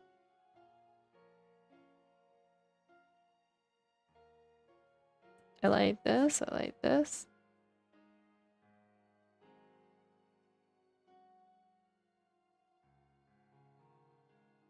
Let's add... Ooh, that's too much. I guess I was using a lighter purple than that I was thinking. Your streams are very calming. I like that. Oh, I'm glad. I'm glad. I try, you know, I try to stay calm to keep the streams calming, you know. Maybe that's why I like Bob Ross, because like his like paint along videos are so chill. Sometimes I would just watch them just for fun. Like you don't even have to paint along. Maybe I'm channeling like my inner Bob Ross.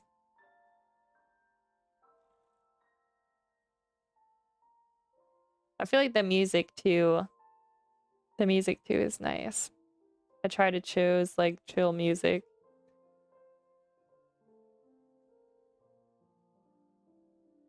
I have to say I'm not chill is when I'm trying to draw like portraits. I'm not very calm when I do those because I'm not good at portraits. And it usually involves me like being very frustrated with my own work. Like there are times where I'm not very calm while I'm working. This kind of stuff though is so fun. Like figuring out the colors and the palette for this storybook is gonna be so cute when it's done.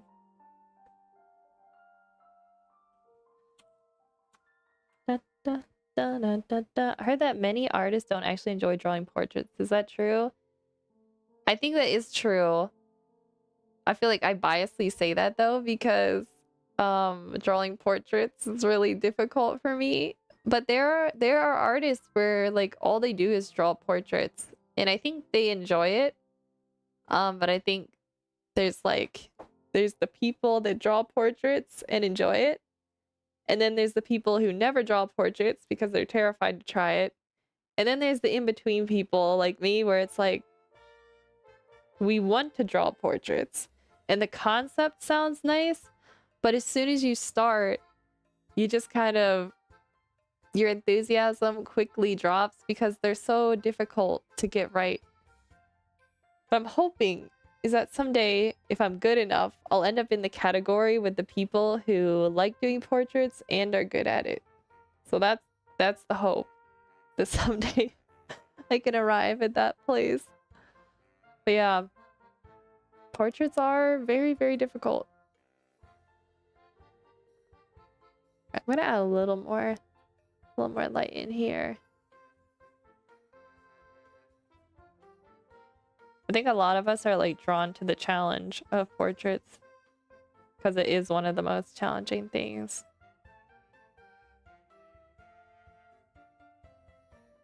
That's kind of cute.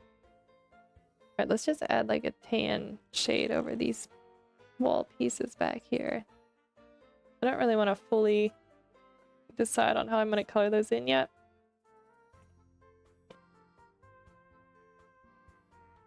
Do do do do do do do do do do do do do do ba ba ba da da da da. Alright, so we gotta color. We gotta make this canvas darker so it stands out. This canvas is actually gonna be like orangey shades, so okay, I see. I'm sure you'll get there. Thank you. Thank you for the encouragement. One of these days. I have some plans to do portrait drawing on stream because this year I want to draw portraits again. I did like 2-3 years ago. I used to draw portraits. But I've gotten really, really, really rusty. So I thought it'd be kind of fun to stream my progress as I go from like really rusty back up, trying to like reach up to the level that I used to be at.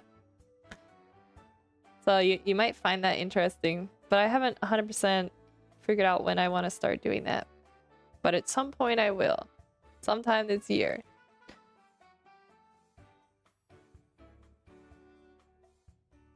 Okay, I should probably color in the characters over here. Let's say we did like a pink with a little bunny.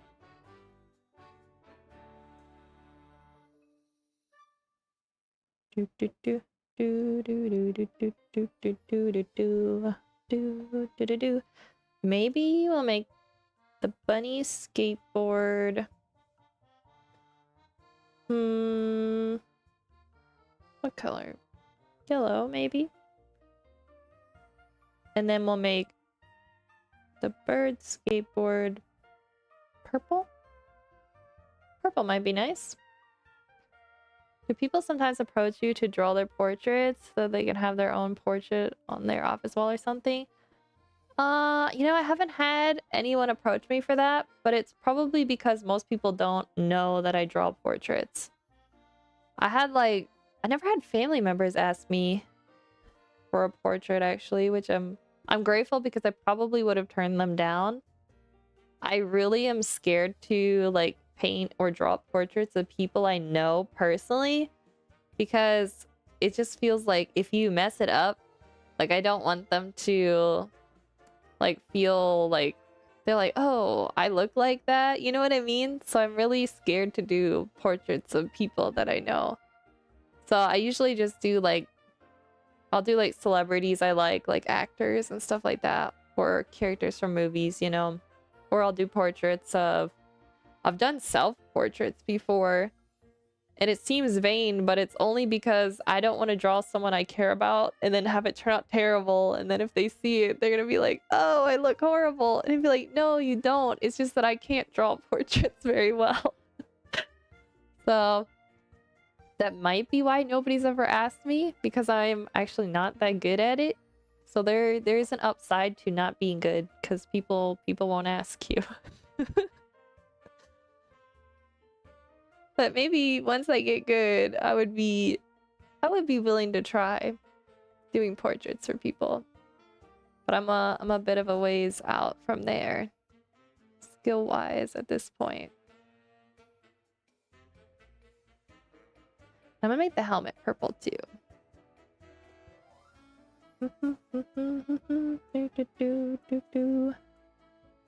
Oh, I think we did cooler shades actually. Yeah, this. It's like a highlighter yellow. Very vibrant.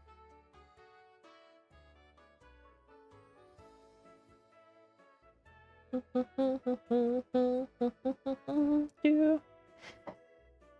not sure these are blending as well as I was hoping they would. Yeah, I get that. I would probably feel the same.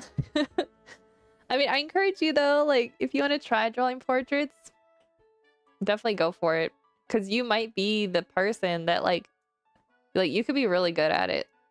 Some people just have, like a better... I think some people have a better perception of proportion, and those people really do well in portrait drawing. So you never know. You could be one of those people. So give it a shot. Okay, this I need to erase. Some of the colors spilled out here. Maybe let's grab this brush and shade in here a little bit. Just want to do a little darker. Ooh, maybe not that dark. Maybe...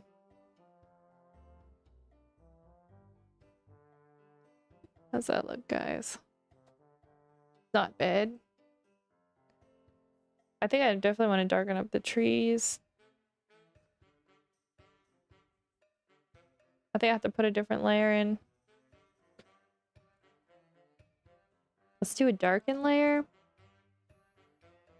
I'm gonna erase all around the characters. Perhaps I need to go a little bit more blue. Oh, that's not bad actually. I erase out these foreground pieces. I don't need those to be dark. Kind of like that. Alright, I don't want to mess with these too much. I'm not opposed to making these purple tones a little bit more vibrant though, actually. If I darken them too.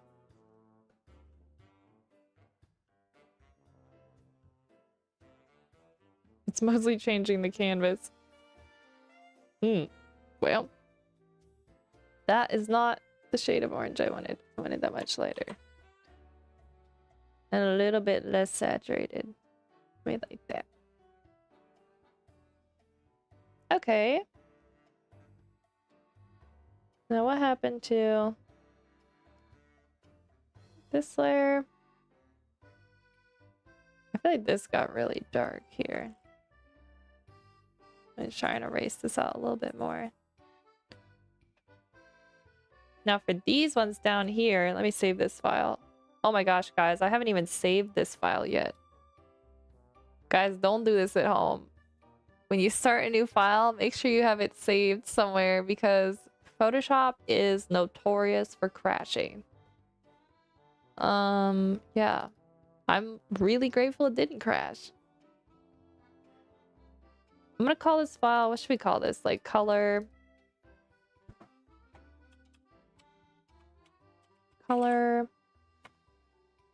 guide? Color illustration color guide.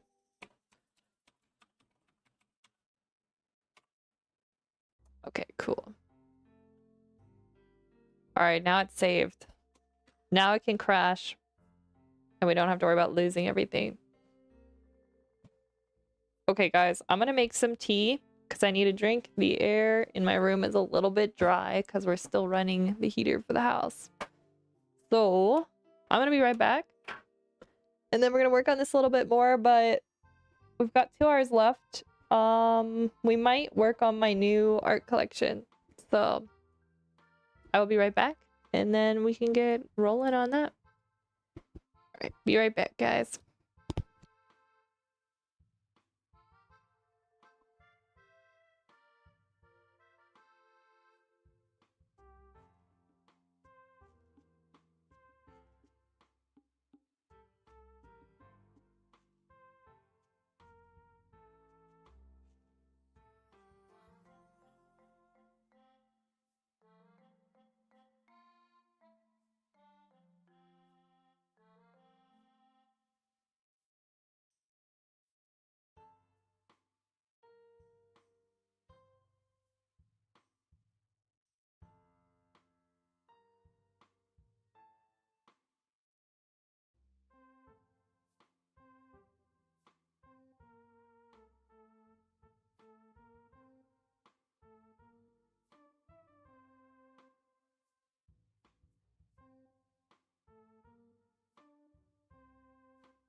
Alrighty, I'm back. I've got my cup of tea. We are all set to go. Where did I put my pen? Guys, I'm always losing this thing. Oh, here it is. Alright. You know, sometimes it's good to walk away to get fresh eyes when you come back. I think I do want to warm up the purples on this panel here to the right. I just feel like I want like warmer tones, just give it that cozy vibe, and I just want to make sure that the book all feels like kind of cozy. Maybe I can cheat and just use color. No, that's not really working over that one layer. Actually, it warmed it up a little. I think I just need to saturate it more. All right, let's try some different. Wow, that was a really... All right, I think this is it. Soft light, apparently. This is what we're gonna use. Let me erase that. Maybe not quite red. But this fuchsia color here.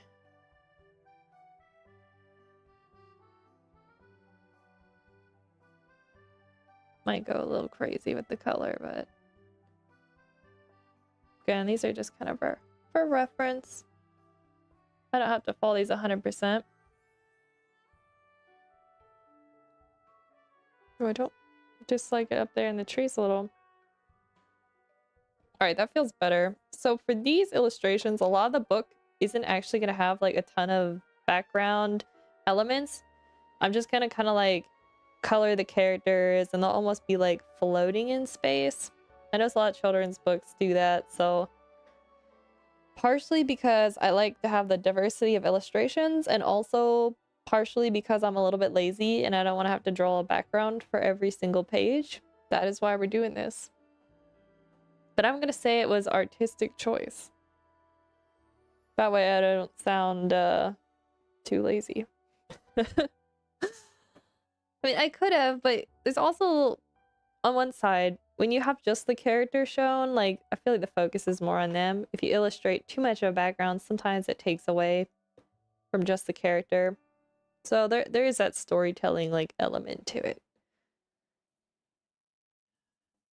Okay, let me switch brushes. Is this the one I was using? It has a nice texture to it. Let's use that one. We'll keep this eraser going on this side. And we did color burn was our layer fill. I think let's just color all the characters, and then we do have some props. So we got like a couch. We got like an armchair here. Got a little toy car. We might make the car yellow.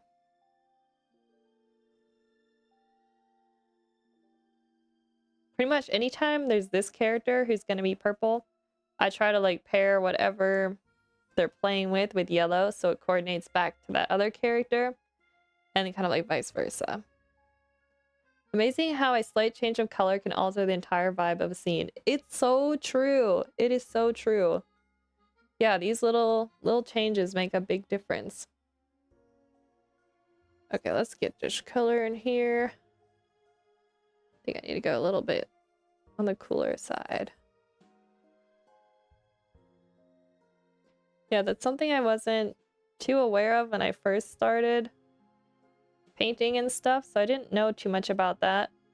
But then there was a very short period of time where I wanted to be like a concept artist. And so like what I would do, like if somebody was making a game or a film, or even I could do like book covers, but essentially they would be like, all right, so like we have a written concept of what the world looks like, but I would be part of the first visualization.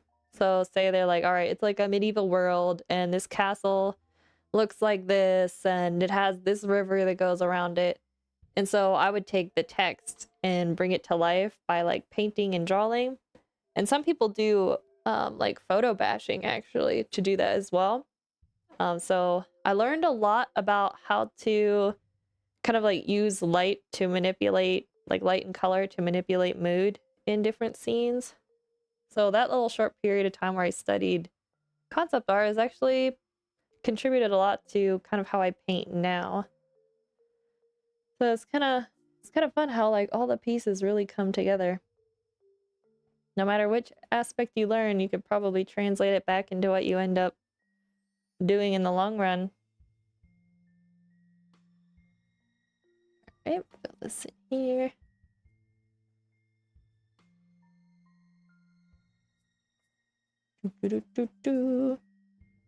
I just need to make sure I don't let my tea steep too long, because I always forget about it. Let's put the bunny in. There we go. And maybe I'll just use some like soft colors behind these, just to kind of fill that, you know? My tea. Yes, I imagine it's an incredible lot there is to learn. There really is. Yeah, it's definitely, there is a lot, but like, I know since you say you're just starting, make sure that, you know, like, don't get too overwhelmed, because there is a lot. But it sounds like you have a good idea of like what you want to do, and you're not gonna get too overwhelmed. So it sounds like you have a good plan, which is good. I had to like stop myself when I was learning, because there were a lot of moments where it just seemed like I needed to learn so many different things, and I was just underachieving in all of them. So I got really overwhelmed. So I always worry about other people who are just starting. I'm like, oh, don't get too worried, because it'll all come together over time. It's just part of the process. But it sounds like you already, well, probably because you've learned like instruments and stuff. You understand that, you know, everything comes in baby steps.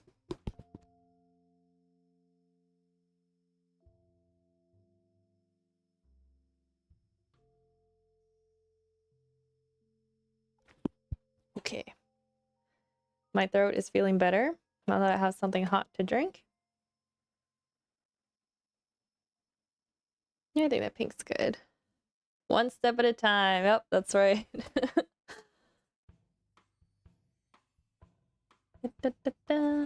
I have a tendency to be impatient. That's the hard part with me. And like, I'm a perfectionist, so when like each baby step isn't coming out how I want, it used to really get to me. But I've gotten better, where I'm just like, you know, it's part of the process, and then I gotta try and enjoy it. But it's taken me a while to get there, that's for sure.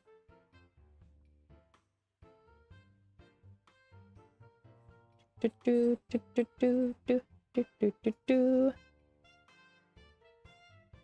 wonder if I should make this turtle more like a blue-green. I do kind of like the blue-greens a little bit better. That way, if I have a scene where like they're in the grass or something, they won't blend together too much. We don't want to end up having the turtle disappear into the background.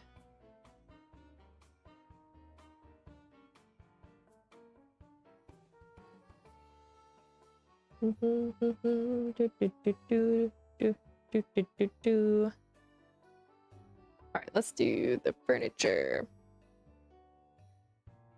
Wait, this layer needs to be... So using lighten. What's a good color mode for this one? So I kind of want... Let's try linear light. I don't usually work with the different color modes in Photoshop, but because I need it to draw and have the line work still show up, I'm kind of doing that. Maybe we just keep the sofa like a cream color. We don't go crazy. Maybe like... Or you know what? What if we made it get like brown? Because I don't want... Well, actually we might... Let's... I'm indecisive again. Let's make it a little bit lighter. Because I want to make that chair a dark color. And we can't have the sofa run off the blanket though. So they're kind of like building a blanket for it. What if we made the blanket a fun color? I don't want to make it purple because purple against green is like way too contrasty. Maybe... How about blue? Maybe like a really dull blue color. Well, that's more green. Let's get a little... Maybe like this.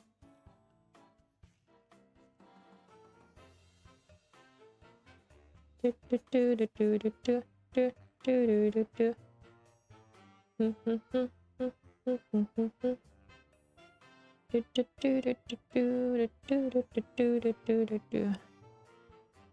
that's kind of cute, the blue. And the couch is kind of like the yellowish cream color. I like that. I think that's gonna work. Let's put this chair. Oh, that's too dark. Oh dear. Actually, I don't like using this filler. Let's try this one. And it's too late. Oh, that's just right. There we go. Add a little pop of color in here. Do. I think I'll keep the pillows. Should the... Oh, here's what we do. We coordinate the armchair with the blanket. That's what we're gonna do.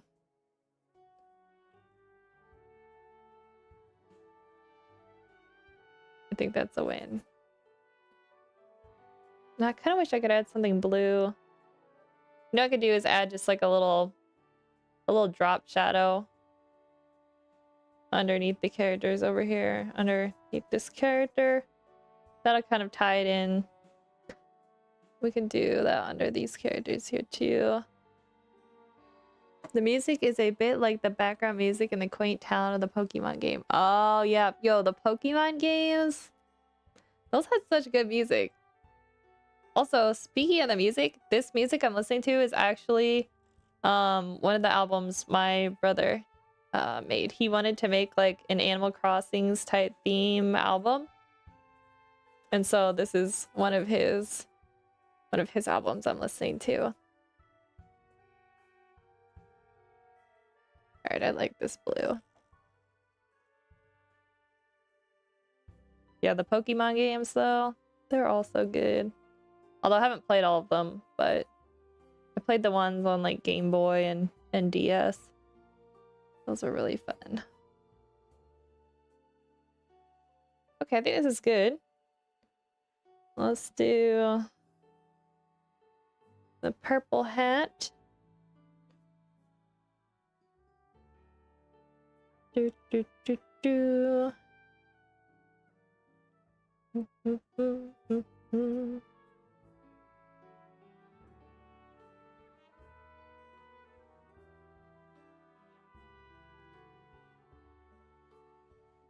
Cute. Alright, I think this is working. Oh, wait, you know what we can do too? Let's use these brown shades and put a little here on the bottom of the armchair, like the little feet on the chair. There we go. Alright. Let's color. Do Sammy over here.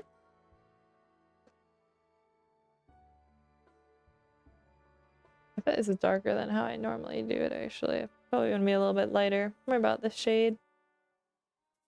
Also, I wasn't that far off. You have many artists in your family, I see. Yeah, yep, it's true.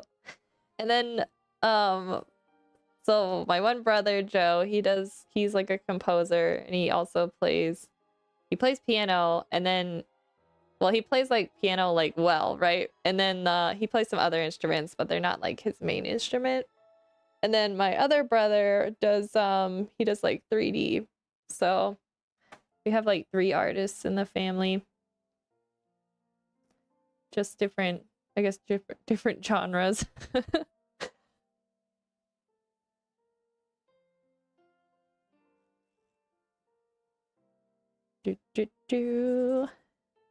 maybe I made that too light now.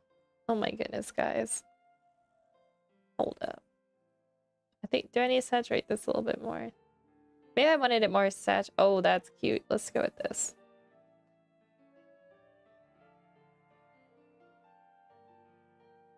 Also had the idea to put a slight like yellow tint on the glasses.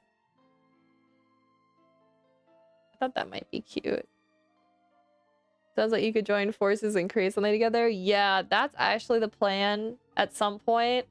Like my other brother, well, I can't English. My oldest brother who's doing 3D has like a job. He's working full time doing that. So that's amazing that he can do that.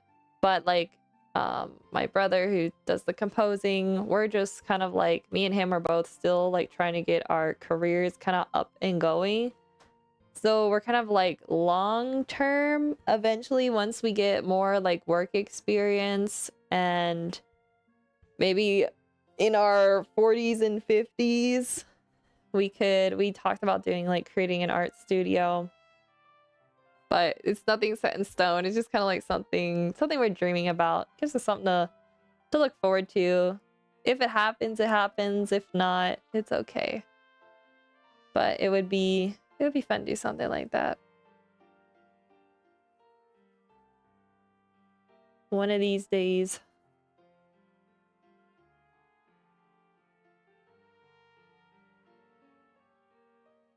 Alrighty, this is looking good, guys. I think I need to add more. I need to add some of that blue under here again. I do feel that if I could just warm up the page here a little bit. Let's add, just to give it a warmer tone. Let's see, do I want to use, probably multiply actually. I think that's going to be our best bet. It would be really cool. Yeah, it would be. I kind of like, I keep it in the back of my mind. So, you know, I feel like it's important to have, like, even if it doesn't happen, like it's important to have like something that you either like dreaming to do someday or looking forward to do. And I don't know, just something fun to think about. Dreaming's important. There we go. All right, let me warm up this page too. Let's see, where is this layer? Here it is. Do do do do do do do do. All right, I like that warmer shade better. Let's erase that here for the book. I think I will add a little bit of a green layer here on the ground to kind of make grass. All right, actually, let me check the time. 4:32. I think I've been working on this probably longer than I should have been. But I got really wrapped up in it, so it's hard to quit. Ooh, that's too blue. So we might move on. I might just lighten that up a little bit. I'll have those sitting on a wood floor up here.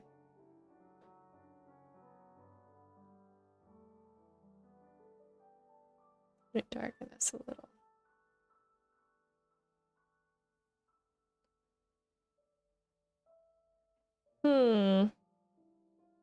All right, here's what we're gonna do. We're gonna color these characters and then we're gonna move on. I just have a hard time leaving things unfinished. Color barn. Let's do purple. Purplish pink. Come on. Uh-oh, Photoshop may have... Nope, we're good. I thought it crashed. I got worried. We got a little cooler shade here. Maybe like this. A little more purple. Just a wee bit more. There we go. Bingo. Just gonna make it maybe a little bit brighter. Do do do do do do do.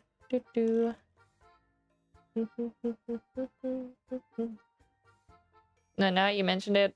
Now you mentioned like Pokemon games. I feel like playing one. Like they're so much fun. Do you like to play a lot of games, Gecko? Are you like a mobile gamer, or do you have like a PC you like to game on, or maybe console? There's so many different ways to game.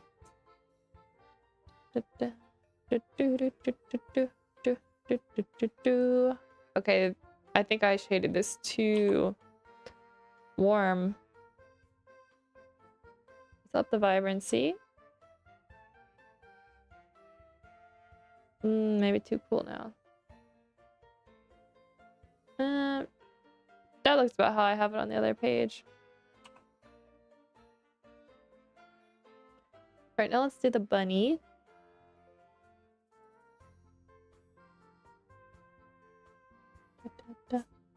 Yeah, me too. I would like to go back and play one of the older Pokemon games again, like the black and white or X and Y. Those. Oh yeah, I played the.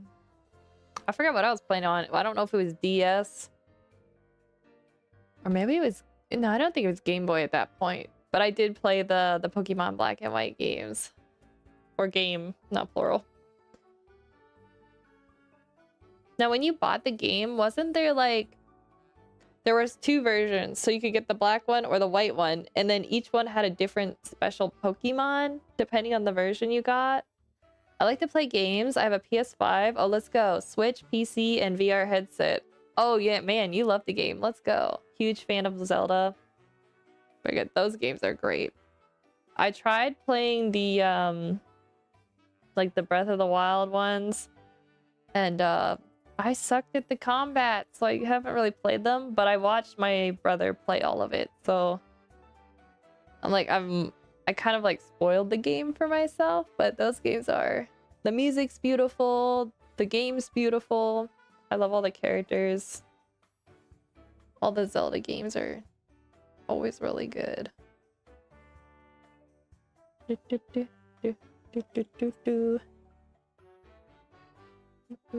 What kind of games do you like besides Pokemon? Okay, so growing up, like, we played a lot of Nintendo, like, a lot of the Mario games. What else did we play? We had a PlayStation 3 or 4. I think it was PlayStation 3 for a while when we were younger, and I loved Little Big Planet. We played that. My brother, he played like all the Uncharted games, and I would watch him play those because I love like the storyline. And then whenever they had the game that had the multiplayer like online for Uncharted, so I used to play that with him. We played Battlefield. Any of the Battlefields we'd play. PC gaming.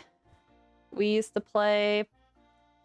What did we used to play? So we did a lot of like Age of Empires, Zoo Tycoon, those kind of stuff. And then like current now, I mostly game on PC. We don't have the PlayStation anymore. We do have a Switch. So I used to play Animal Crossings. Age of Empires was amazing. Yeah. So when my family comes to visit for a family reunion, my uncle brings his laptop, and my other uncles do too. And I don't usually play because I'm not that big into it anymore, but they still love it. And so they'll do like Age of Empires rounds, the whole like family reunion. It's pretty funny. But yeah, PC gaming now. Right now I play, I've been playing Dune. I've been playing, I don't play it that much anymore, but I used to play Enshrouded. I've been playing Fortnite, of course. And, oh, Infinity Nikki. And then back when I was like 12, 13, 14, 15, 16, all the way for many years, I played a lot of Minecraft on PC. And then my current addiction is a mobile game called Heartopia. It's like Harvest Moon meets like Animal Crossings. It's a really cute game. So I've been playing that one along with the PC games. Maybe I need to make this yellow brighter. Is the new Dune game good? It's really good. It's really good. If you like survival and crafting games, then absolutely. It can be... It's not as grindy as Ark. I'm not sure if you're familiar with Ark, the game with like the dinosaurs. So I like it a lot better. It's not as hard to get started, you know, because Ark was so hard. Like, it just felt like everything was eating you every 5 minutes. And so if you, like, there are, like, giant worms that can eat you, of course. But for the most part, the game, like, the PvE elements are not as dangerous. So it feels easier to get a footing in Dune than I feel like it was in Ark. And I also love, I enjoy the Dune movies. I haven't read the books yet. But yeah, so if you like the books or the movies of Dune, and you like games that have like crafting and survival elements, and you can definitely put a lot of hours into it, then I think Dune's the game. Okay, so Pudge, this little pigeon, should be like a gray-blue color. A little more. Should I go with more like a turquoisey blue? Oh, that's too much. This blue's not really showing up. Let me add in a new layer for this. I think I'm gonna do darken. Oop, that's not working.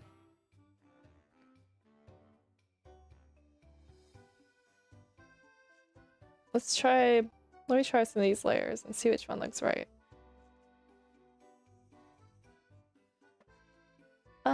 Hold up, darken. I think darken's the way to go. We're gonna go with this layer. I haven't gotten into the Dune universe yet, but I might in the future. It seems interesting. Yeah, it does seem interesting. I feel like who was it? I met somebody who read the books, and they said that the first and the second book are really good, but then they said it got really creepy in the later part of the books. I don't know 100% what they meant by that, so I don't know. But it does seem like a pretty big like universe and world that the author created, so kind of interesting. I'm excited for the next Dune movie. I enjoyed Dune 2 actually more than I enjoyed Dune 1, which was kind of funny. My life was taken over by RimWorld, Factorio, and Balatro. I've never heard of any of those.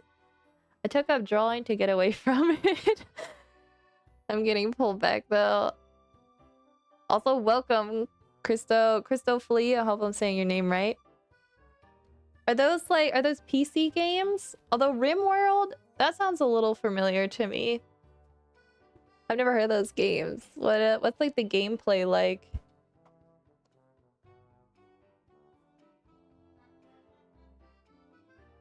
Alright, we got this character in. I think I'm gonna darken the shades here a little bit. Alright guys, let me get a sip of my tea so I don't lose my voice.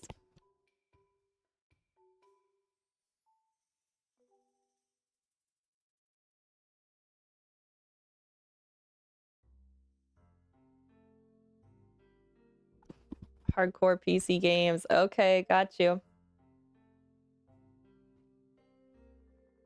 RimWorld is a colony builder. Oh, my older brother loves playing games like that. I bet he's heard of it. Or maybe he's even played it. I'll have to ask him. Those are kind of fun. What was it called? It was like a colony builder. It was an older game. You had so you started where you'd sail a ship to your little continent, and then you'd have to build different elements, and then you'd have to keep your people happy. So as you develop your town, they would want imported goods, so you'd have to get them chocolates, and then they'd be upset that the roads weren't paved, so you have to do that. I can't remember the name of the game, but I used to play one like that. Factorio is like software development without code. Oh, interesting. The factory must grow. Balatro is like solitaire with poker. That sounds hard. It's incredibly addictive. I'm gonna have to look these up after stream. I am not very good at solitaire. There was a time where I like wanted to get really good at poker, but then I didn't stick with it. But my younger sister plays a lot of solitaire and she's really good at poker. Like, I need to learn. I need to learn from her. All right, guys, I think we're gonna call it on the book right now, and we're gonna open up a different file because I need to figure out loading. I'm still working on what kind of art style I want for this one project I'm working on. I only know how to play poker with all Red Dead Redemption I played. That's funny you say that. My brother says the same thing. He played a lot of poker in that. That's great. I never played that game, but it looked fun. Okay, let's hide these layers and rethink our art style because I'm not in love with what I had come up with so far. Let me open. I need to get to the file. I'm gonna test out a lot of different brushes. Fortunately, I have a lot. The problem is picking one that I like. Where did I put this file? I think it's in here. Yeah, so this collection is gonna be all like garden vibes, vegetables, summery, definitely summer vibes.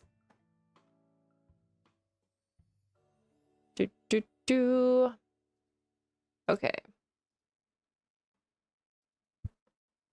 So my original sketches looked a lot like this brush, where it's just like the basic round one Photoshop has. Oops, I just deleted the layer by accident. So I was just kind of like doing that. But I didn't want the sketches like, I don't want them to look too neat. Like I want it to be very organic looking. So I'm a little indecisive about which brush I want to use. But you know what I could do is use a brush like this.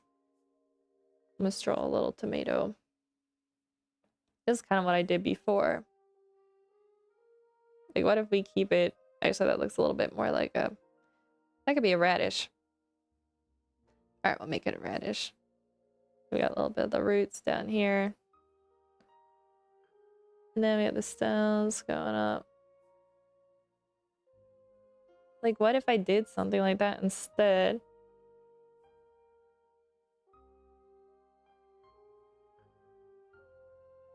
I also should probably pull up a picture of what radish leaves actually look like. But you know what? We're just roughing this in. We're not going to get caught up in details just yet.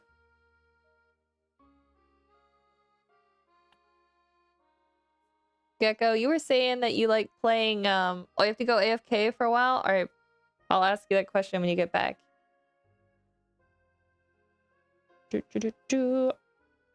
this is nice.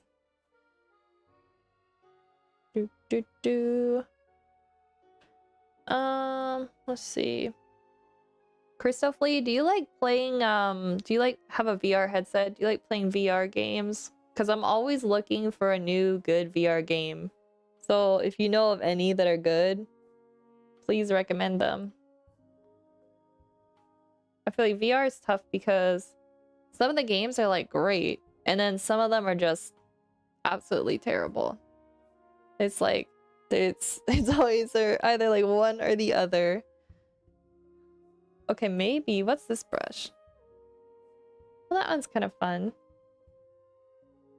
This one, that's like a textured fill brush. I do have this fun dotted brush I made. What if we did...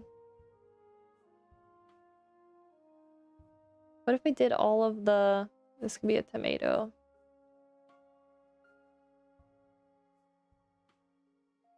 I'm not sold on the dot.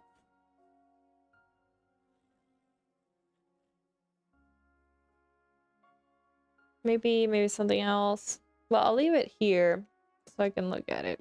Maybe I'll change my mind. I mostly play on Steam Deck now. Ah, Steam Deck. I've seen those. I've never played on one. They kind of remind me of or the PlayStation. PlayStation had, oh my gosh, I can't remember what they're called.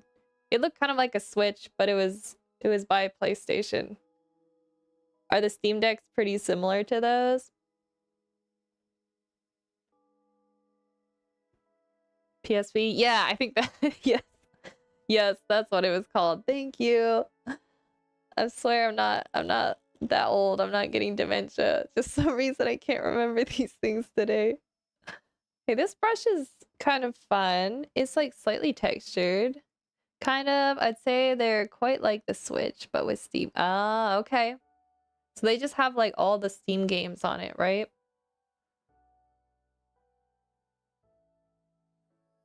Which is a lot of games.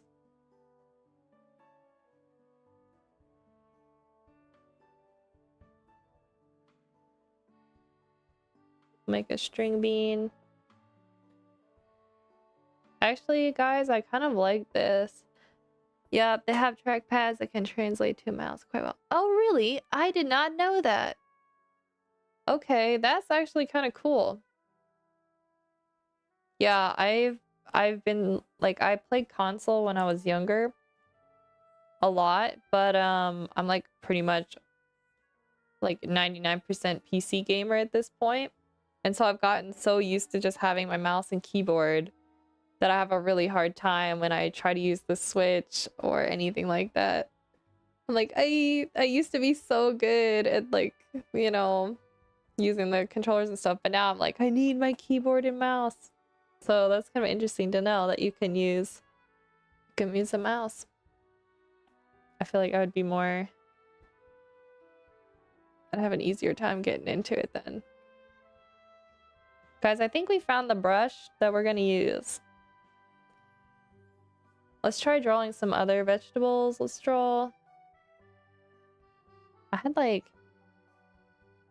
let's try drawing the cabbage. That one was hard to draw before. Make it look good. Bum, bum, bum, bum. So I have like some leaves here. It comes in. There we go.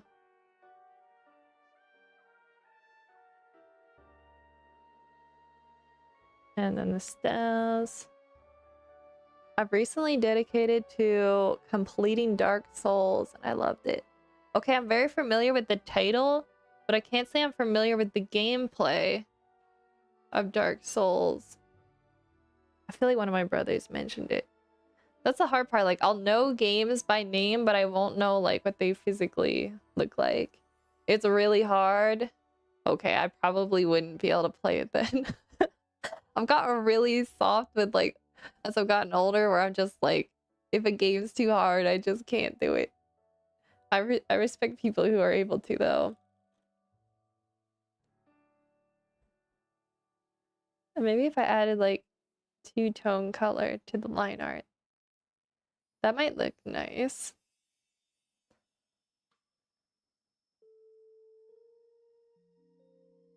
Yeah, this is kind of nice. I was well into Call of Duty competitive. Oh, wow. Oh my gosh. Yeah, I'm not very competitive. But I feel like there's so, like, you have to practice really hard, and I just don't know if I have it in me to dedicate what I need to get good, because I'd say the most competitive I get is I play Fortnite, which you'll probably laugh at me for saying that.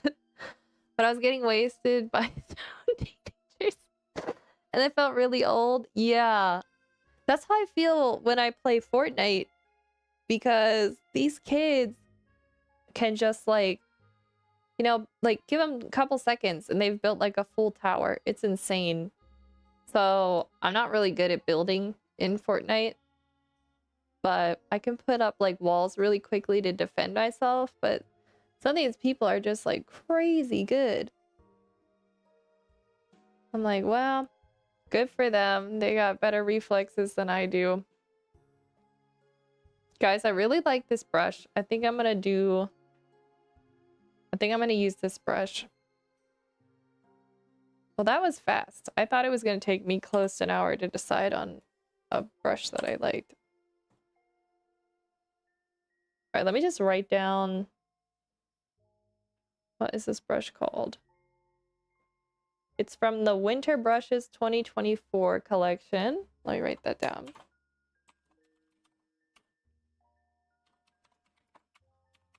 '24, and the brush is called Interblock.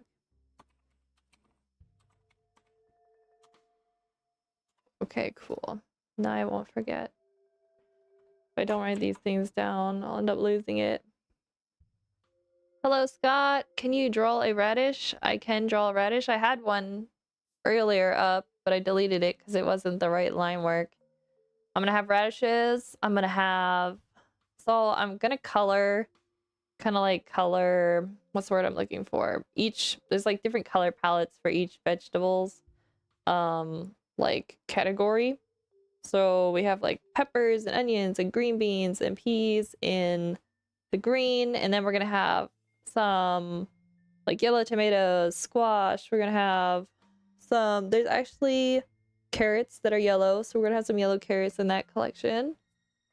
And then the radishes are gonna be in the red with the tomatoes, and then so forth. So I think what I'm gonna do right now, should I start from the top and work down? I think I'm gonna work on all the orangey shade ones, so carrots and peppers. And I know pumpkins probably aren't a vegetable. They're probably considered a fruit. But I think I'm gonna put it in anyway. It's more garden themed than technical vegetable themed. So I think we're gonna roll with that. I'm gonna take a screen capture of this so I can reference how I drew these.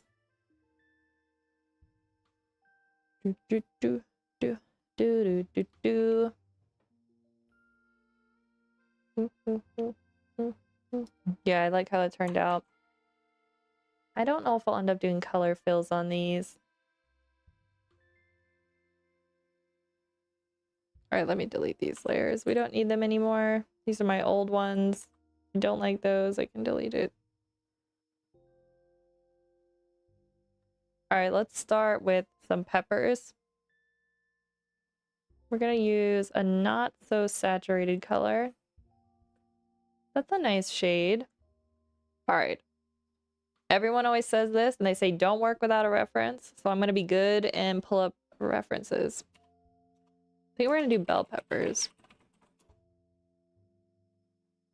Alright, I have to watch the clock because we're coming down to the last hour stream, and I want to make sure that I put enough time into that paint study we were doing yesterday. So I'll probably do 30 minutes of this and then 30 minutes of that. That'd be a good way to break it up. Alright, here. It's a good reference here. Yeah, I like this one. Alright, what size brush should we work with? Okay, a little bit.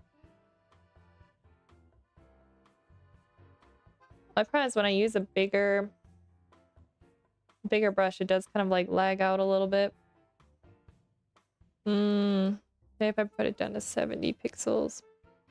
It's probably as big as we can go.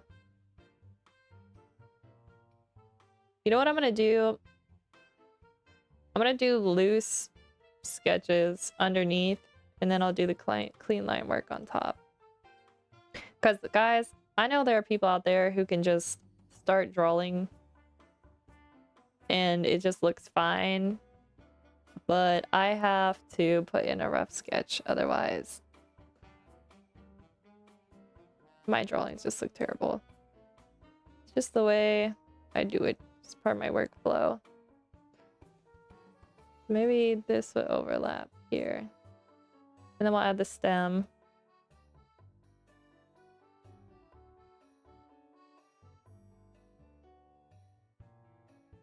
Okay.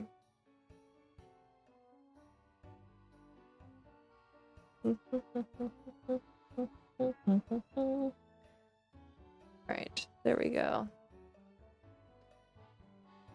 Let's flip it around. Oh, that's crooked. It kind of looks like a tooth. That's all right.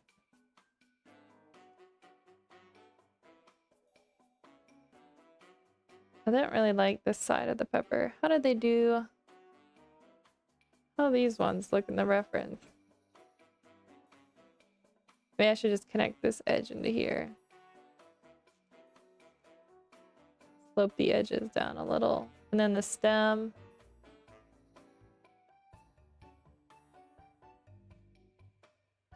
Dun, dun, dun, dun, dun, dun.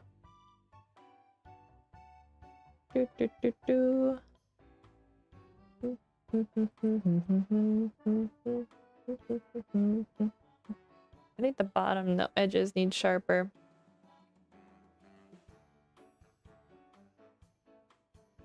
Then let's do the sides. And then it kind of like flattens out actually. It's not perfectly rounded. I think it looked too much like an apple.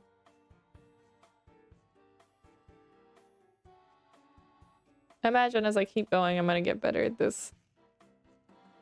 That's the hope anyway.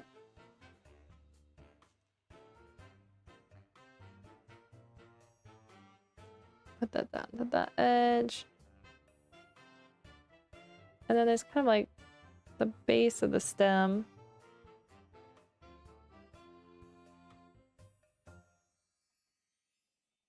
Maybe it comes out like that.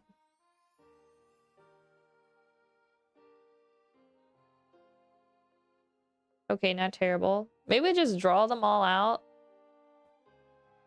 And then I'll do the clean line work.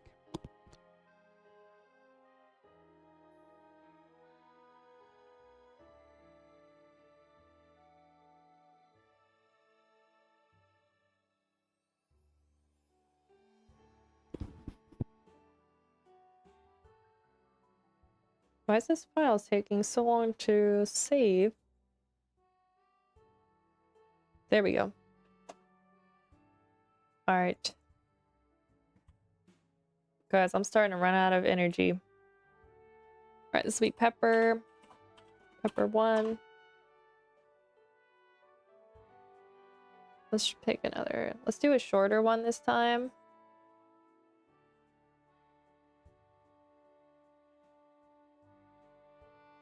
I think I'm going to use sharper lines.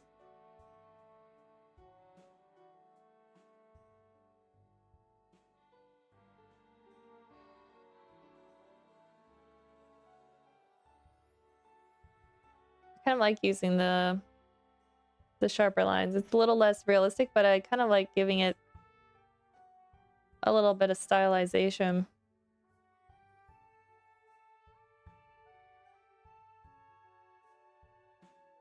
And the stem.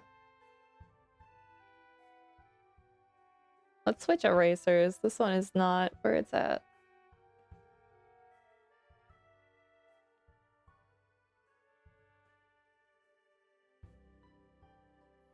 I might end up doing a bonus stream Monday or Tuesday because I have a dog portrait that I need to do. And so we might do some like pencil sketches and work on that.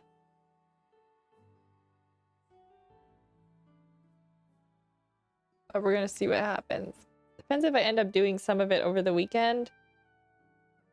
Sometimes when I'm trying to like figure something out that I haven't done in a while, it's easier if I do it without streaming. Just so I can like fully focus.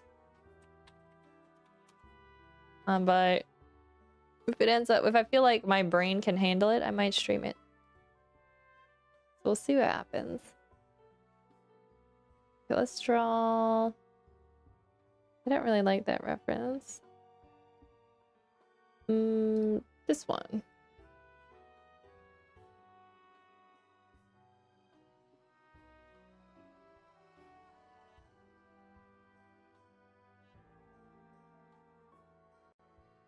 Peppers don't always look perfect. I want these to look like real vegetables, you know?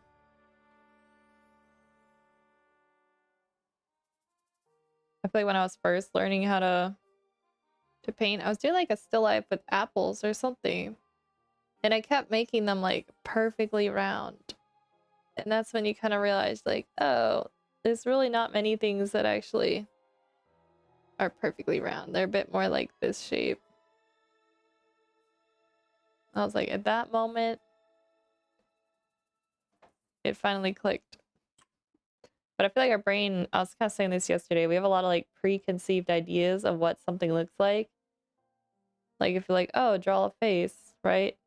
Like that looks nothing like a portrait, but we read it as a face. And so we have a tendency to, when we're creating stuff, like those preconceived ideas of what they look like kind of can take over, and it will end up sometimes ruining your artwork. So I'm like, I quickly caught on to try not to let my instincts paint and thinking more about like what shapes I'm actually seeing. I feel like that was one of the biggest things that helped, especially with portraits. Okay, I like the 2 peppers. I don't like the first one. We're gonna delete that one and redo it. I'm like not loving it. It doesn't look real enough. All right, pepper 3.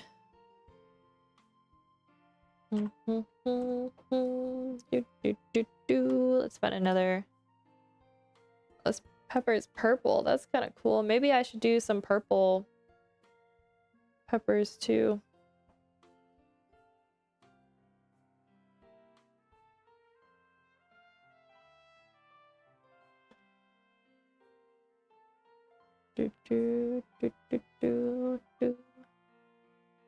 Alright, so it kind of comes down like this edge kind of creates this part of the pepper.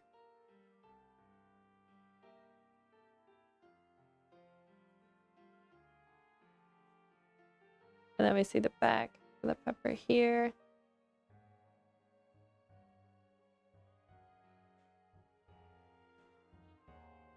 Maybe we should do some lettuce too. This is making me miss summer.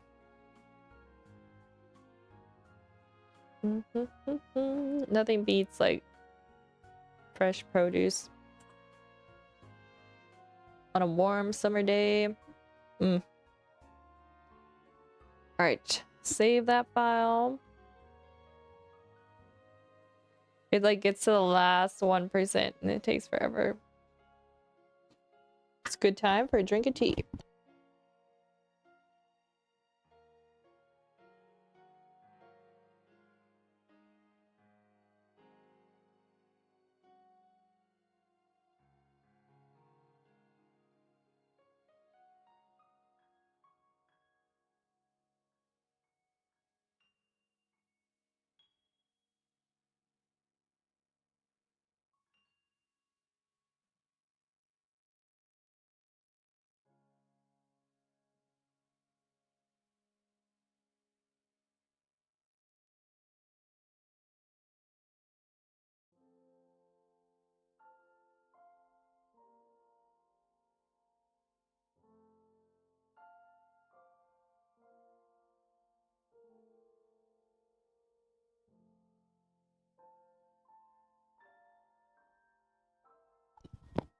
All right, let's draw the onions next. Let's find a good reference. I don't think I have any pictures of ones from our garden, so we're gonna have to steal them off the internet, as one does.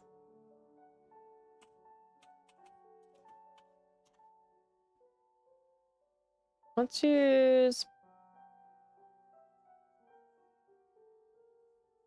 Anytime I'm testing out a color, I have to scribble all over the page.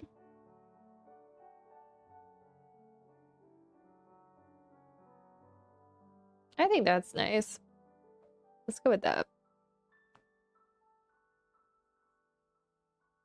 All right, so kind of like overlaps here at the top. Comes down.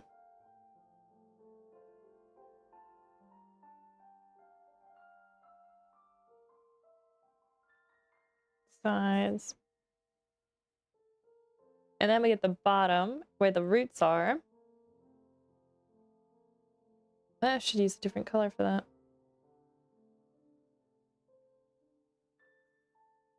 That'll probably work. And I just kind of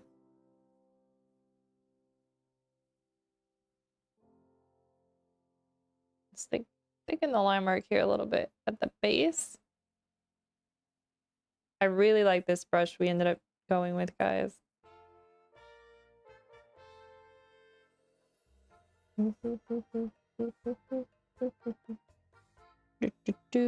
I do want to kind of want to add in like a little bit of texture here of like the layers, and sometimes they ended up getting like peeled back, so I might add some of that. I'm off now. Thanks for the stream. Hey, thank you for stopping by, Christo. Hope you have a nice weekend, and I'll maybe catch you next stream. All right, let's put in the stem. Yeah, that's a good green. I think we need to lower this a little bit though, because the stems are really long.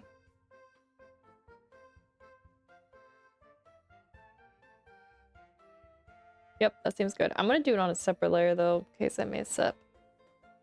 All right, so the stems look like they're pointed at the tip. They're also fairly wide. So maybe like something like that. Oh, and you know what else?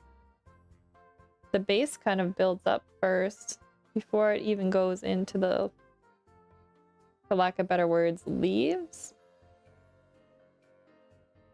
So the stem builds up like that.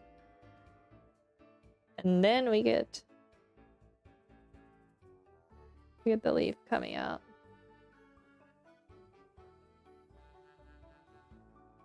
Make it wider.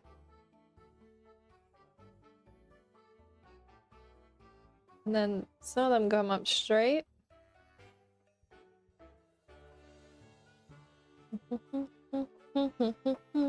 Guys, I'm getting hungry.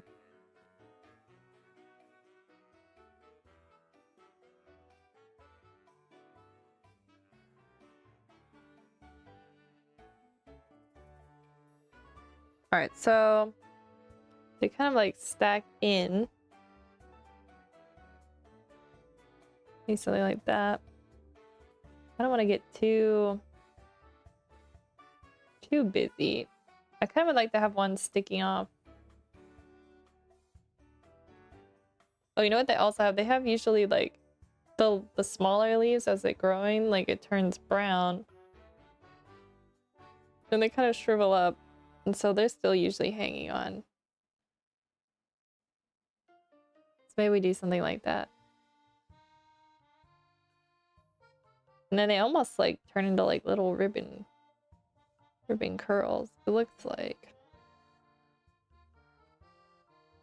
I like that. Let me check my other monitor. Yeah, it looks good. Looking straight on at it. I like that. Merge these layers. I realized actually these were supposed to be the rough sketches and I'm kind of going all out on them.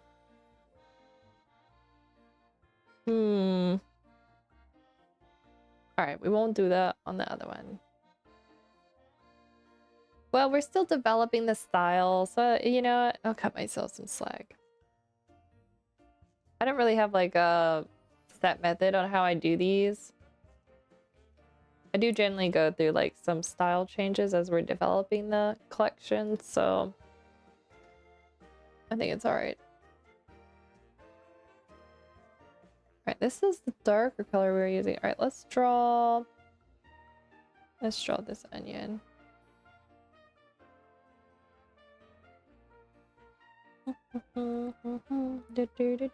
It's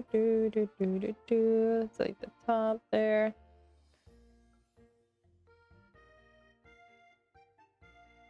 Then I get the peel.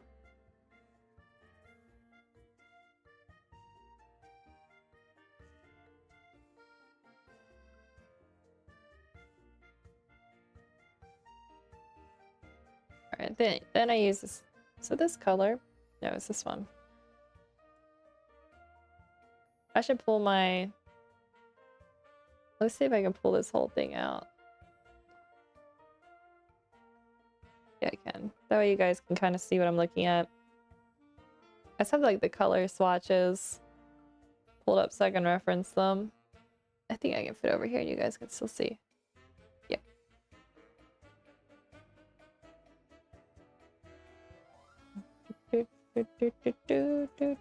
I love this song. What is this one called? 9 a.m. What's the name of this track? I feel like it has nice energy to it.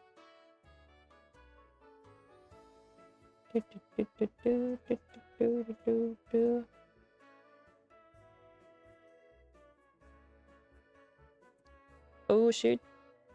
I put that on the same layer. Yo, I learned this hotkey, guys. I didn't even know it existed, but if you Control J, it makes a copy of whatever selection you have and makes it into a new layer. I feel like probably every Photoshop artist knows that, but for some reason I did not. And so when I finally learned about it, I was like, where's this hotkey been my whole life? Alright, so this one I'm going to try and make the leaves a little looser.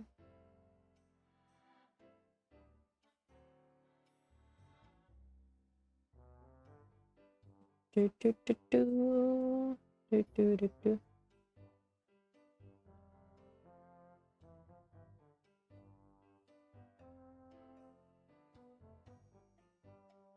Then one maybe out this way. A small one. Then I'm gonna add maybe just the tips of this one are just starting to die. So it still sticks up a little bit, but not too much.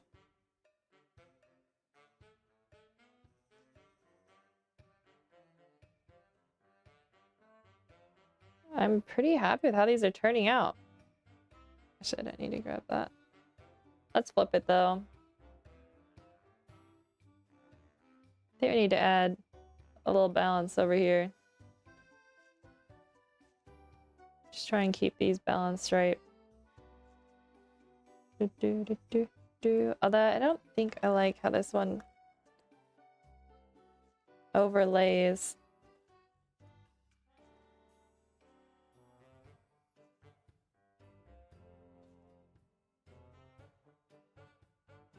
Maybe something like that. Make this one a little bit shorter.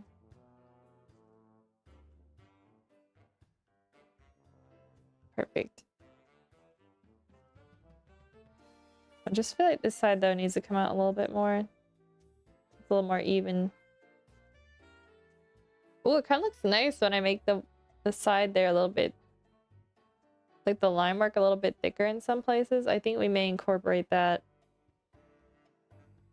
into part of the design. I don't think I should get too crazy with it, but it does add a nice element of depth. Alright, we can do one more. I'm doing these in like sets of 3. What time are we? Okay, we got like 12 minutes more. We can work on this. Onion 2. Hold on, let me get a drink.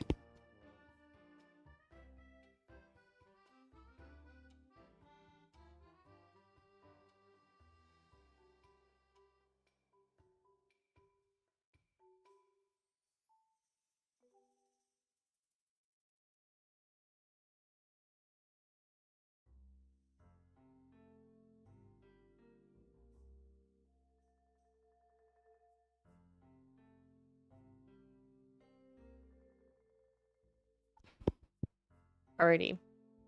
Let's draw the last one.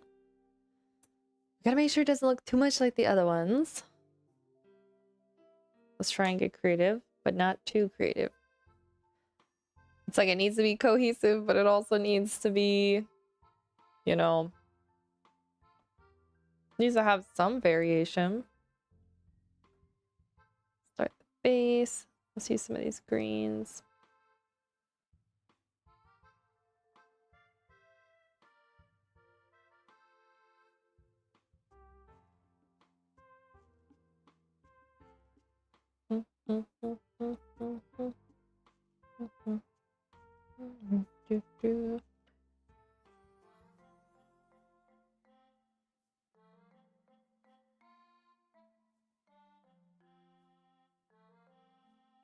I'm gonna do some red onions as well when we do the shaded, red shaded ones.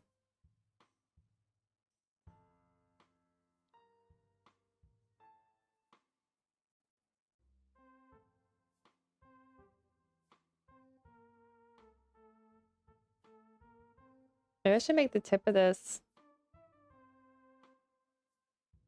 kind of like browning, you know?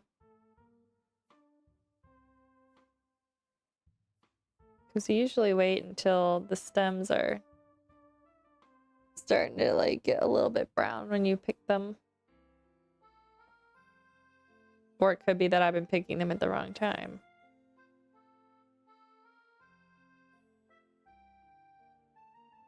The hard part is like trying to like wait for something to be actually ready to pick is the hardest part.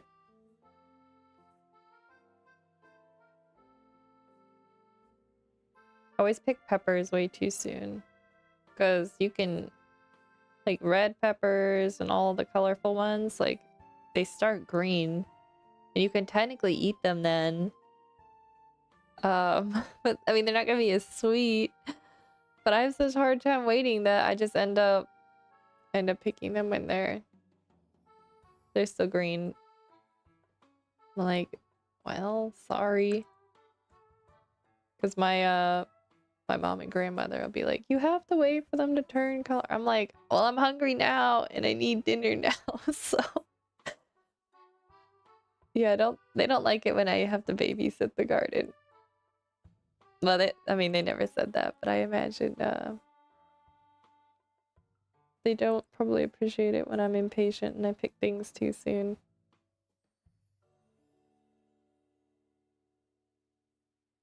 Gardening is so much work though. Like I know a lot about gardening because my grandmother and mom like do it.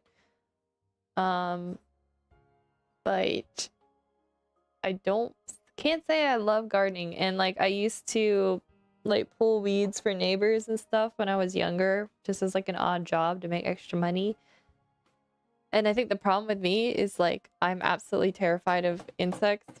So there are a lot of bugs in the garden, and so you can probably understand why I don't like being out there in the garden. And I don't mind the dirt. The dirt does not bother me. So I'm not afraid to like get dirty, but the problem is like the things that live in the dirt, you know? And I'm also scared of snakes. Even though we don't have typically like dangerous snakes here where I live, but I'm scared of garden snakes, so it doesn't matter if they're poisonous or not. I'm probably gonna be running the other direction if I see one. I really like this brush texture. This was a win, I think. Alright guys, what are the other... I think we have time to do a couple more vegetables before we move on. Maybe we do the tomatoes. The tomatoes are gonna be fun. I like drawing the little stems. Do do do do. All right, here we go. Tomato, tomato, tomato, potato, potato. Sweet tomato 1. Let's choose. What's this color? That's kind of nice. They're more like an orangey, yellowish shade. They're not like a cool shade of yellow. All right, let me grab a reference because I need to behave myself and use references.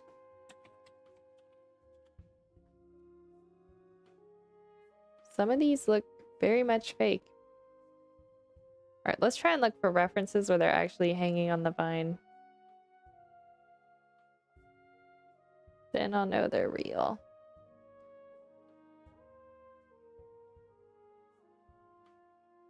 Hold up.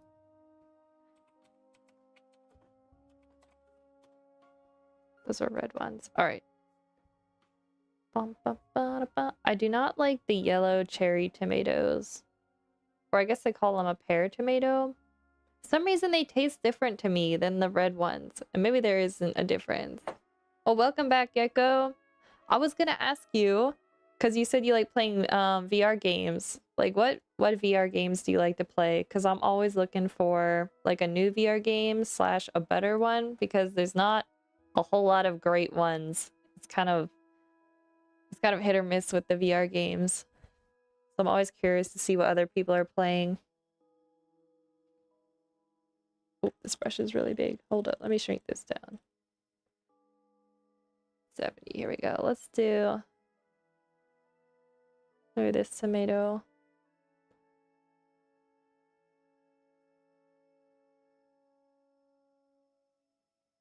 And then, all right, the stem.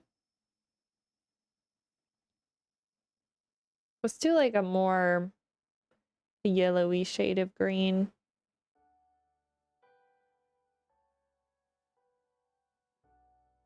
All right, and then the stem. How long do we want to make the stem? Maybe something like that. I kind of like that. The yellow is not too dark. I wonder if I need to darken it up or maybe use color fills on that. I have to admit, I have the same problem as you. There are very few good ones. Yep, it's sad but true. I quite enjoyed Resident Evil 4. Okay, excellent VR game, but I don't know if you're into horror. Okay, so I'm not, but I did play, what's it called? Arizona Sunshine. So it was a zombie, like a zombie VR game. I don't know if this is more scary than that. I typically don't play horror games, but I have to admit, when it comes to VR, I'm a little bit more open-minded about that, just because it's so tough to find a good game that I can't be as picky. So maybe I'll have to try that one out. I just have to play it like during the daytime, and then maybe I won't get as spooked. That way, like if I take off my headset, if I get too scared, it's not gonna be like pitch black. Like I can learn, for the sake of playing a decent game, I'm gonna have to get over my my fear of horror games. All right, let's do another tomato. Oh, this is a good reference. I like this one. Maybe this one's a bit more of like a top-down view of the tomato.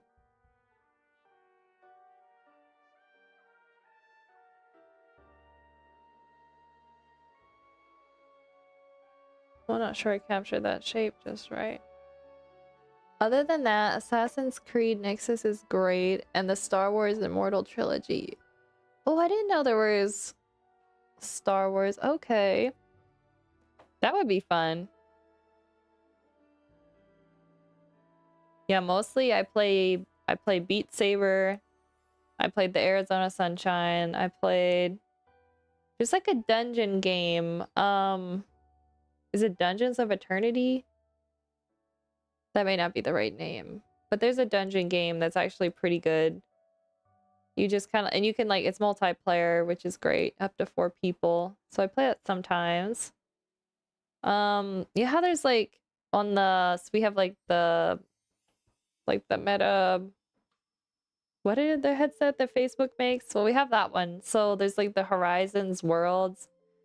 And sometimes I'll watch like when they have concerts in there. But that's not really gaming. That's more like That's more like watching. Because all their mini games are pretty bad in the Horizons world. It's really sad. I don't really enjoy playing any of them. Except maybe the fishing game. That one's not terrible.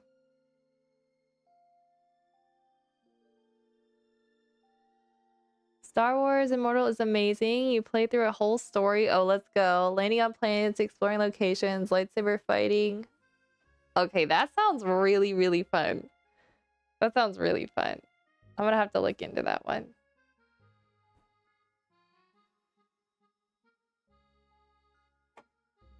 Dun, dun. It just, I feel like VR has like, it's so immersive, you know what I mean? So it's like, it doesn't matter if the graphics, like the graphics in Arizona Sunshine were not fantastic, I'll be honest. And it had some bugs, but it doesn't matter because like you're so much more a part of the story, and just like being able to like physically use your arms and interact, it's so much different than playing on a computer. So I can see why like the Star Wars one would be like super fun, because then you're gonna feel like a Jedi. Okay, tomato. Let's draw one more, and then we need to move on to working on that paint study that we started yesterday. Trying to find a reference of a tomato that's not super generic. Here we go. This one's pretty good. Oops.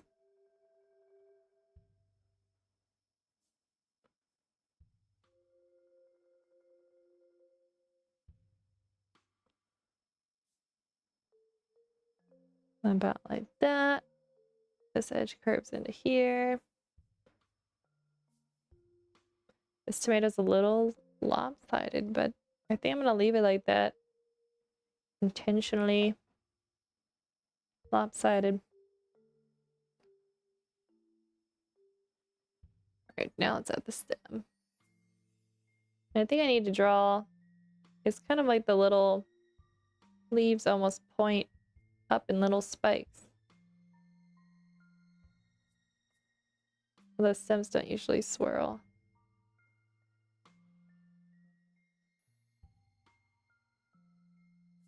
Oh, that's too many. I wonder if I should probably add some color variation to the stems. Like a cooler blue shade. And then more like warm. Oop, that's too. Not quite what I was looking for.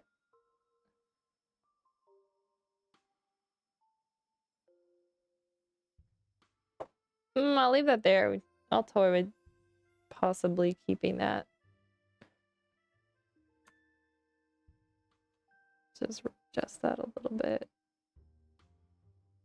Actually, I don't like this tomato.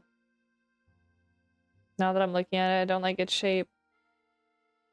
Alright, sorry guys. I'm gonna make you watch me draw another one. This time, for sure. Let me choose a better reference.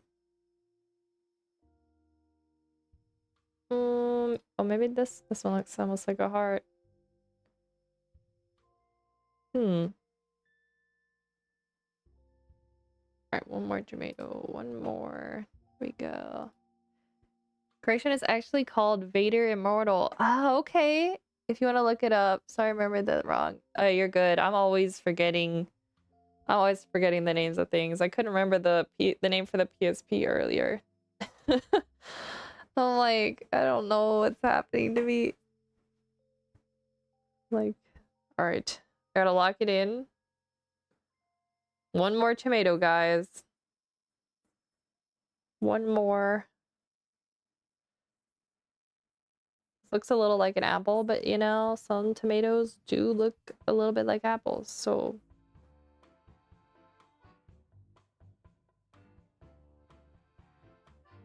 Is this the stem color I was using? That's more green. Hold up, my color pick this.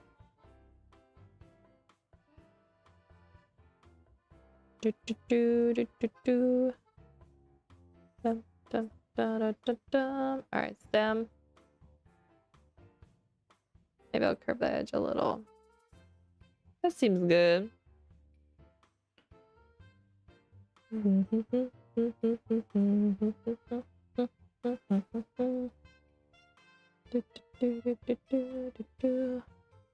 Alright guys, that's the last tomato for today.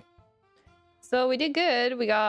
We decided on a brush texture, which is great. I thought it was gonna take me forever to find one that I liked.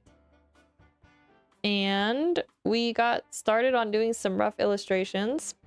We got the tomatoes done. We did the onions, which look actually really cool. And we got some peppers as well. So definitely a good start. Oops, there we go. The peppers, I didn't end up doing the right color. That's okay. Let me grab... What color was I gonna make these? Was I gonna make these? I think they were gonna be yellow peppers.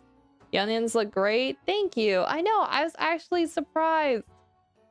I wasn't sure how I was gonna do them, so I pulled up a reference. And I think the little dead leaves that come off kind of add to the realism of it, you know? I'm like, it actually worked out. Alright, so I'm just gonna color these in.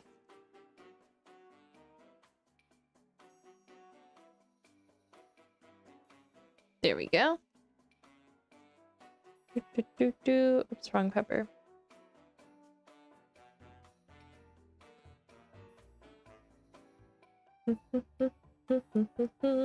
This is the... There we go.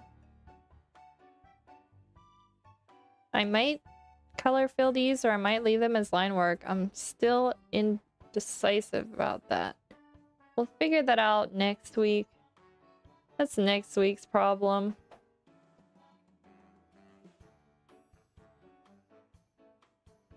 I don't want the color fills to take away from the line work though. So if we do it, we might have to be... Maybe I'll use some watercolor, really light. Actually, what would this look like? That's kind of nice. It's really subtle. I'm not opposed to that. Just to give it a little...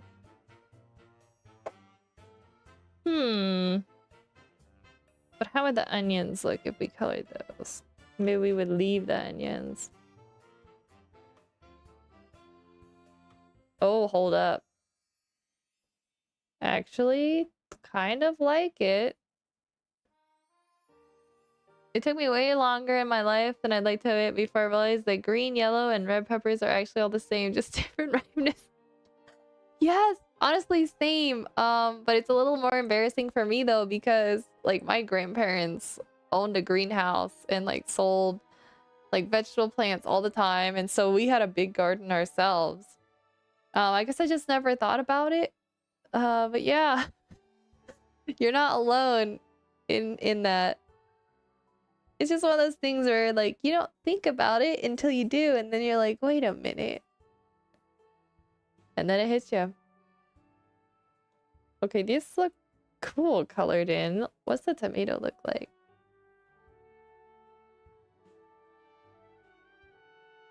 Let's do the tomato. What kind of shade are we looking at here? Maybe something like that. And then what if I just, for the highlight areas, I just left the page white? Very, very, very light color shading. Very, very subtle. It's kind of giving watercolor. Technically, this brush isn't a watercolor brush, but it looks like one. So I'm just gonna call it that. Let me write this in my notes. Let's see, what brush? This is under the winter brushes 2024. This is the oil thinner brush to make color fills. All right, perfect, we got that. Let me take a little screenshot of these vegetables so I can put it into my notes.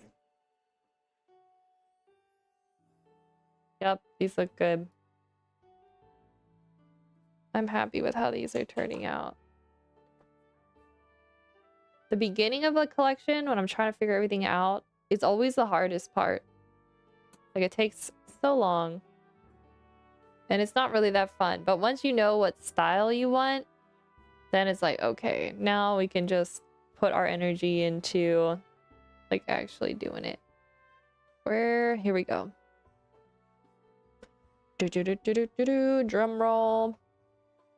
Loading. Okay. So, oh, I forgot to name this file. I forgot to put a date on it. It's the 20th. 6. Alright, so here's what we were working on yesterday. These were little, like, glass blown candies that were at, like, an art. I don't know. I can't think of. It wasn't an art fair. It was just like a building. I'm gonna call it an art village because there were a bunch of different buildings and different art in each one. And so I took this picture of these little glass candies because I thought they were really cute and colorful. And we started doing a paint study of it. So the reference is on the left and my very rough attempts are on the right. So we're gonna try and render this down to make it look better. Yep, the glass candies are back indeed. We gotta see if we can salvage this because I'm not gonna lie, right now it looks pretty rough. Oh, that was the reference. There we go. Alright, we gotta make this happen. What brushes were I using yesterday? I think I switched to this because it does kind of like oil. It layers over itself nicely. Alright, the glass, this blue one looks terrible. So we gotta fix that. Because it really... That one and the one with the red stripes are kind of like our main focal candies. It's bothering me that the green shade is way too blue.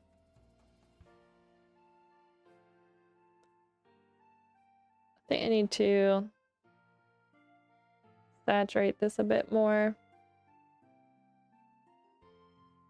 We also need to start defining this shape a little bit better.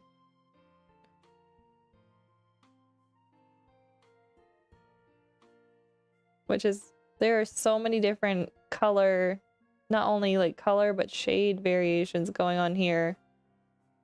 I really don't know what I was thinking when I chose this reference. Some poor decisions were made. For some reason, I like to torture myself every once in a while, and then I do paintings like this.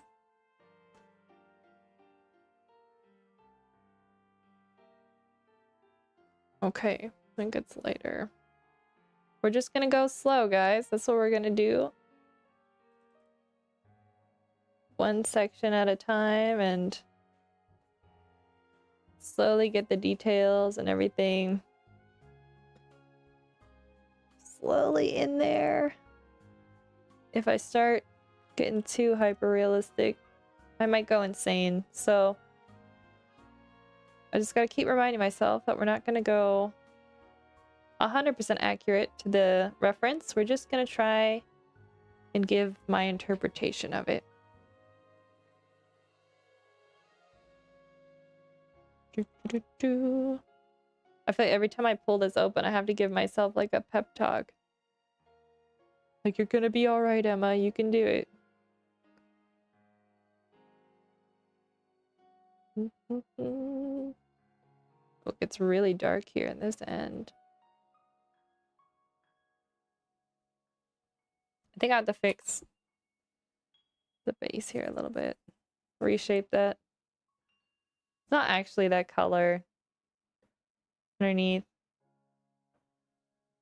Because we have a shadow there. Alright, what color is it that I'm seeing? This is a trick, guys. You're not okay. There's no rules of what you're not and aren't allowed to do, but you can because we're working digitally color pick. And I'm gonna color pick and take a look what's actually happening. Let me show you my color thing.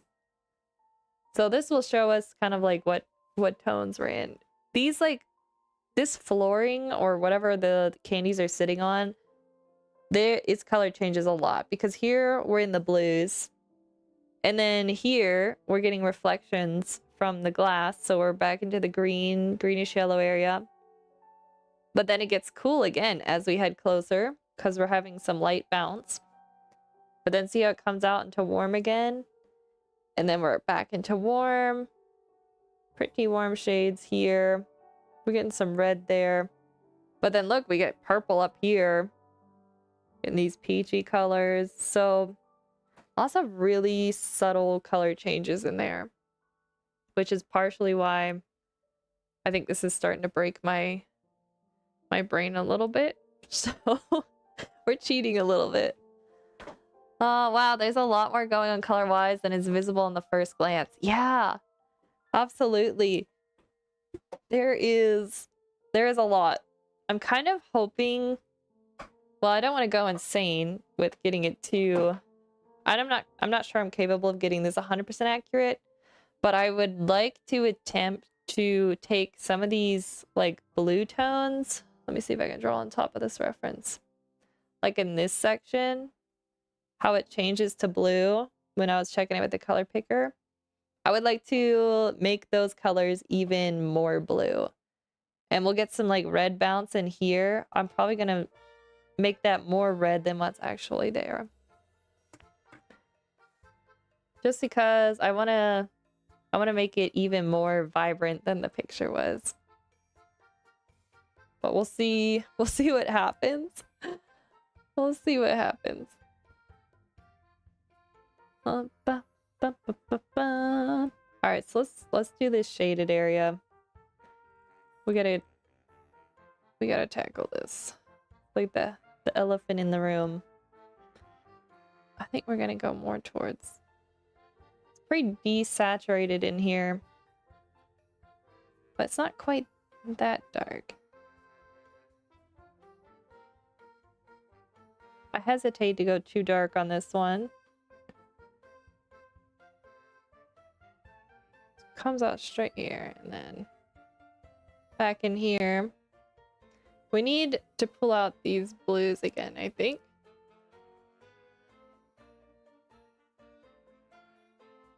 Actually, it gets pretty blue in here. And then it comes in like this. Alright, then we need to work on shading. This actually comes up more. So the further the way the shadow is, the warmer the colors get, and they blend with the color of the flooring it's sitting on. But the closer it is, the cooler it's getting because we're getting that bounced, very subtle bounced light off of the blue candy. I think that's what's happening. And I'm just gonna make it more blue than they had.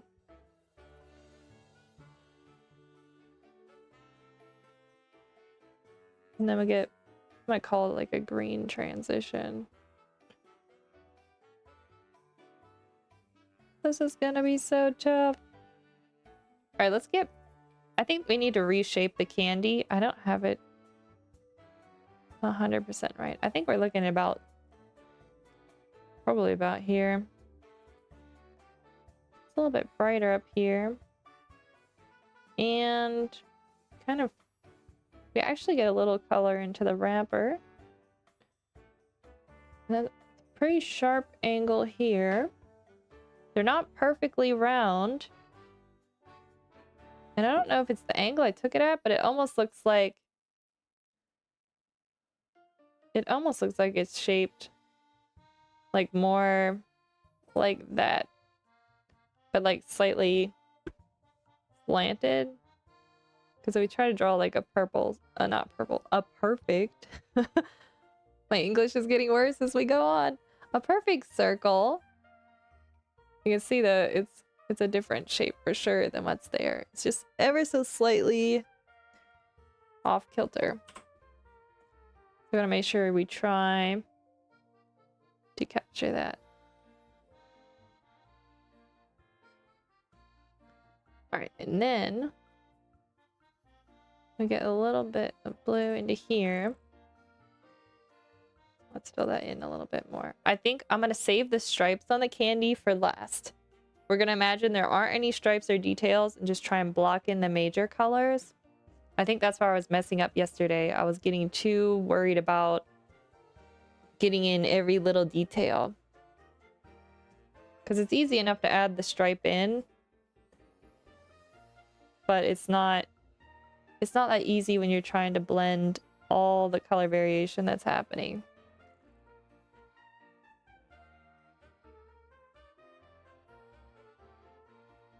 Okay, also notice, here's what we can do, guys. There's a function in Photoshop where I can turn it black and white. And this is also really handy because we can see here up in, let's see if I can get something really dark. See how the candy here is actually darker than the shadow behind it, but in my version, there's almost absolutely no difference. So we need to fix that. We need to darken that blue up. Do you think anybody can learn to paint just like they say anybody can learn to sing? You know, that's interesting that you made that comparing it to singing. And the funny thing is I do believe anybody can learn to paint. Like literally anybody. But I don't know, can anybody learn to sing? Because it does seem like singing is, I don't know. I aspire to learn how to sing, but I still struggle so much. Like I don't have enough money to like get like vocal lessons, but I've watched like YouTube videos on how to like, you know, properly use like your head voice and your chest voice and stuff like that. And I struggle so much. So it's interesting. I don't know what your opinion is, but do you think anybody can learn to sing? You're a musician. But I believe that anybody can learn to paint. I never thought I was one of the people that could learn to paint or draw. So I feel like I strongly believe that anyone can, because if I could do it, then absolutely anybody else can. So definitely when it comes to painting and art, I think anybody can do it. It's like in Ratatouille, like anybody can cook. Okay, what were we doing? We're darkening these blues. Let's get these darker. And I might want to lighten. Actually, it does get darker along there. Ooh, I might want to darken the shadow behind it too.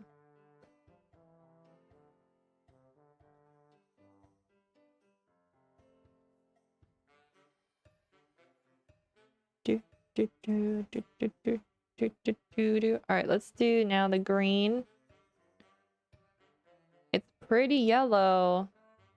I think we need to make sure that we're using enough yellows in these greens and aren't doing it too blue. Let's get like a base. Let's saturate this more. I like that better. Maybe not quite that bright. Let's see, that's about... I think I may have drawn it just a little bit too far out. Alright, where's my green colors?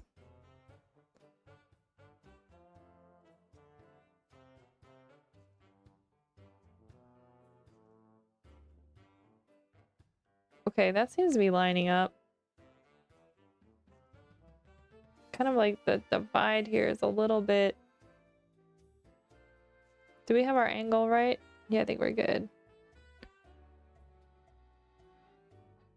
Let's get some darker. Get some darker in here.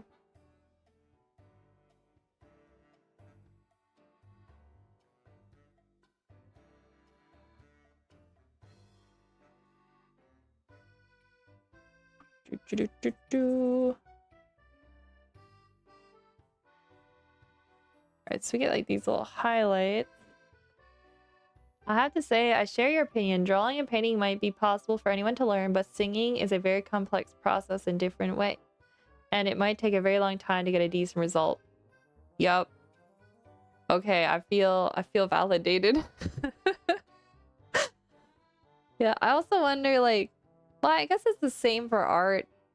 And it's like kind of like people who do like gymnastics. If you start really young, it seems like that gives you a pretty good leg up just because you're from a very young age using those muscles in that way, and you never really like develop necessarily like bad habits. And I kind of wonder if like a lot of us develop bad singing habits because we don't know how to sing properly, so we're like using our talking voice to sing a little too much. And then we end up, I think like I use like my throat way too much when I sing.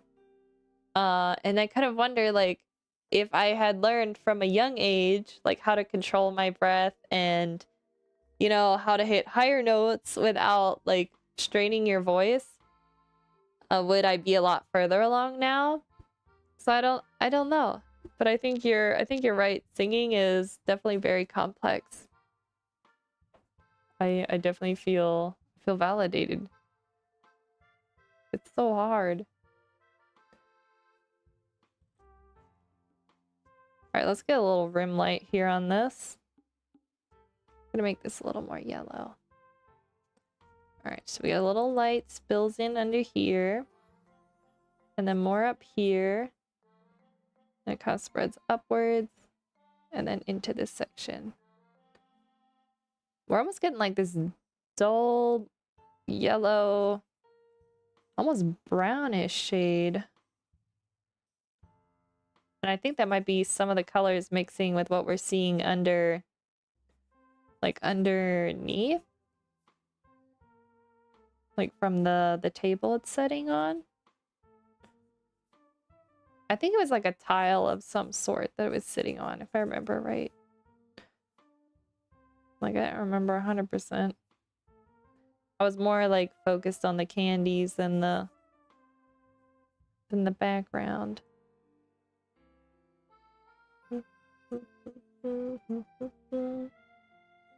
Alright, that's probably good for now on that. I like to just work a little on each piece section and then I just end up moving on.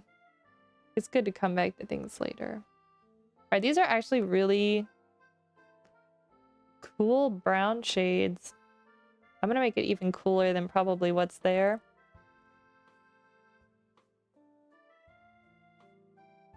Maybe even darker than that. Also need to make that background a little bit lighter. Let's desaturate this a little. It comes up here. Alright, so I'm gonna try and imagine it without the stripes on it. Like, what's actually happening here? Oh, it gets pretty dark here on this turn of the edge.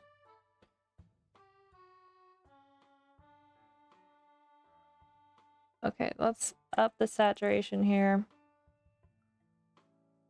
I'm gonna fill this, and then we're getting pretty bright highlights. Yes, that's true. What is practiced in childhood is a big impact on later parts in life and how you learn things. Yup. Sometimes I'm a little jealous of like, although like I am grateful that my like parents didn't force me to do things that I didn't have interest in, but sometimes I'm a little jealous of those kids that their parents start them out either like speaking a second language or playing an instrument or doing any of the arts.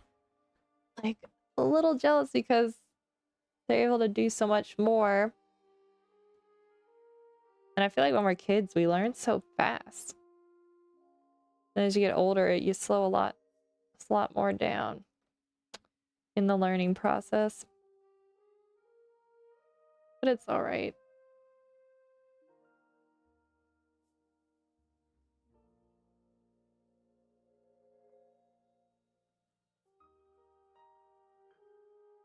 Alright, maybe darken this part. I'm having a hard time figuring out what color I'm actually seeing here, guys. It's pretty gray, but then I think we're actually hitting a little bit in the warmer tones. And then also the candy needs a little bit lighter up in here. Let's color all this in. Then we're gonna get a little darker. And make my brush a little bit bigger. I feel like yesterday we're gonna make like, it's gonna look like a lot more progress, and now things are gonna start slowing down as we get into the details.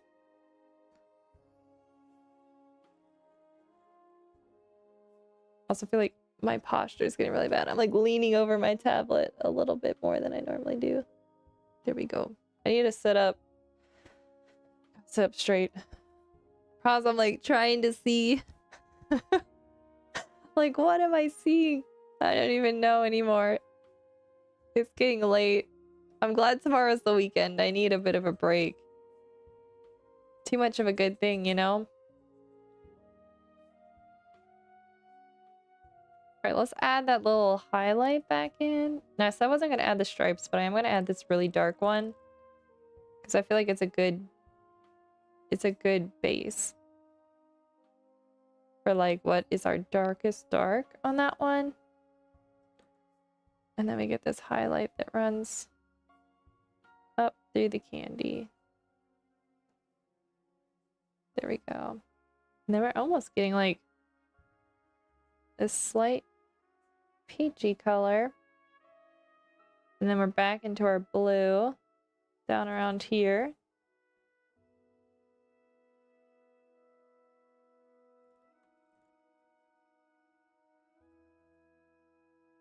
If this turns out good, guys, I might actually fully complete it, and I might get it printed out and framed it.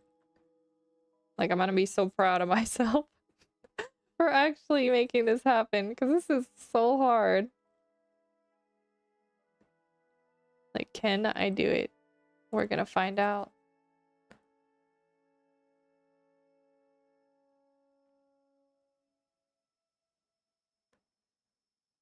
Okay, I'm starting to get really hungry. What time are we? Oh, it's 6 already? Oh my gosh, no wonder I'm hungry. Alright, we're not gonna go too much longer, guys, because I gotta call it.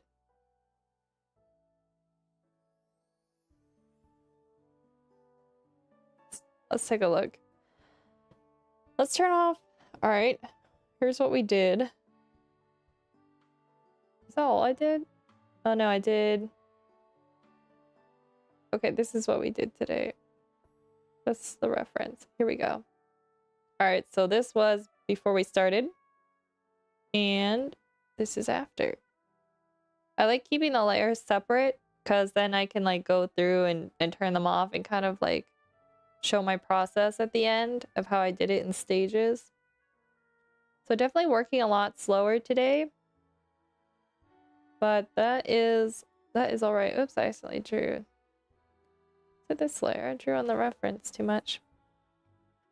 Let me put my color palette back. Let's save this before Photoshop crashes. Good progress? Yeah, I think we made some good progress. It's definitely gonna be slower progress. Tomorrow, I want to render down a little bit more. Wait, not tomorrow. I'm not streaming tomorrow. Oh my gosh, guys. It's been a long day. I'm streaming again Wednesday. So Wednesday, let's figure out what I'm gonna do Wednesday. Wednesday, like, I want to work on this section because we need a lot more light in this area here. We get like a little light speck that's there. We definitely need to darken this section up, and this needs kind of like reshaped. We got a good block in, but that kind of needs worked out. But we made some good progress on this section. Definitely, I like what's happening here. I think we're getting close to that glass looking effect, but I don't want to over render it just yet. I want to keep it still pretty loose. But I think it's coming along. I'm feeling a little bit more confident about it. You know, I was a bit unsure yesterday when I started it. I was like, I don't know. But yeah, it's coming together. Well, Gecko, thank you so much for keeping me entertained while I worked today. It was fun chatting with you. And I'll be back. I'll be back next Wednesday and Thursday and then Friday at the same time that I've been doing usual. And I hope you guys, everybody, has a good weekend. Everybody stay warm and healthy. There's a lot of people I know getting sick this time of year, so gotta be careful. Thank you for the stream. It was great chatting. I will be back next time. All right, sounds good. All right, everybody, that's it for today. Until next time, keep on creating.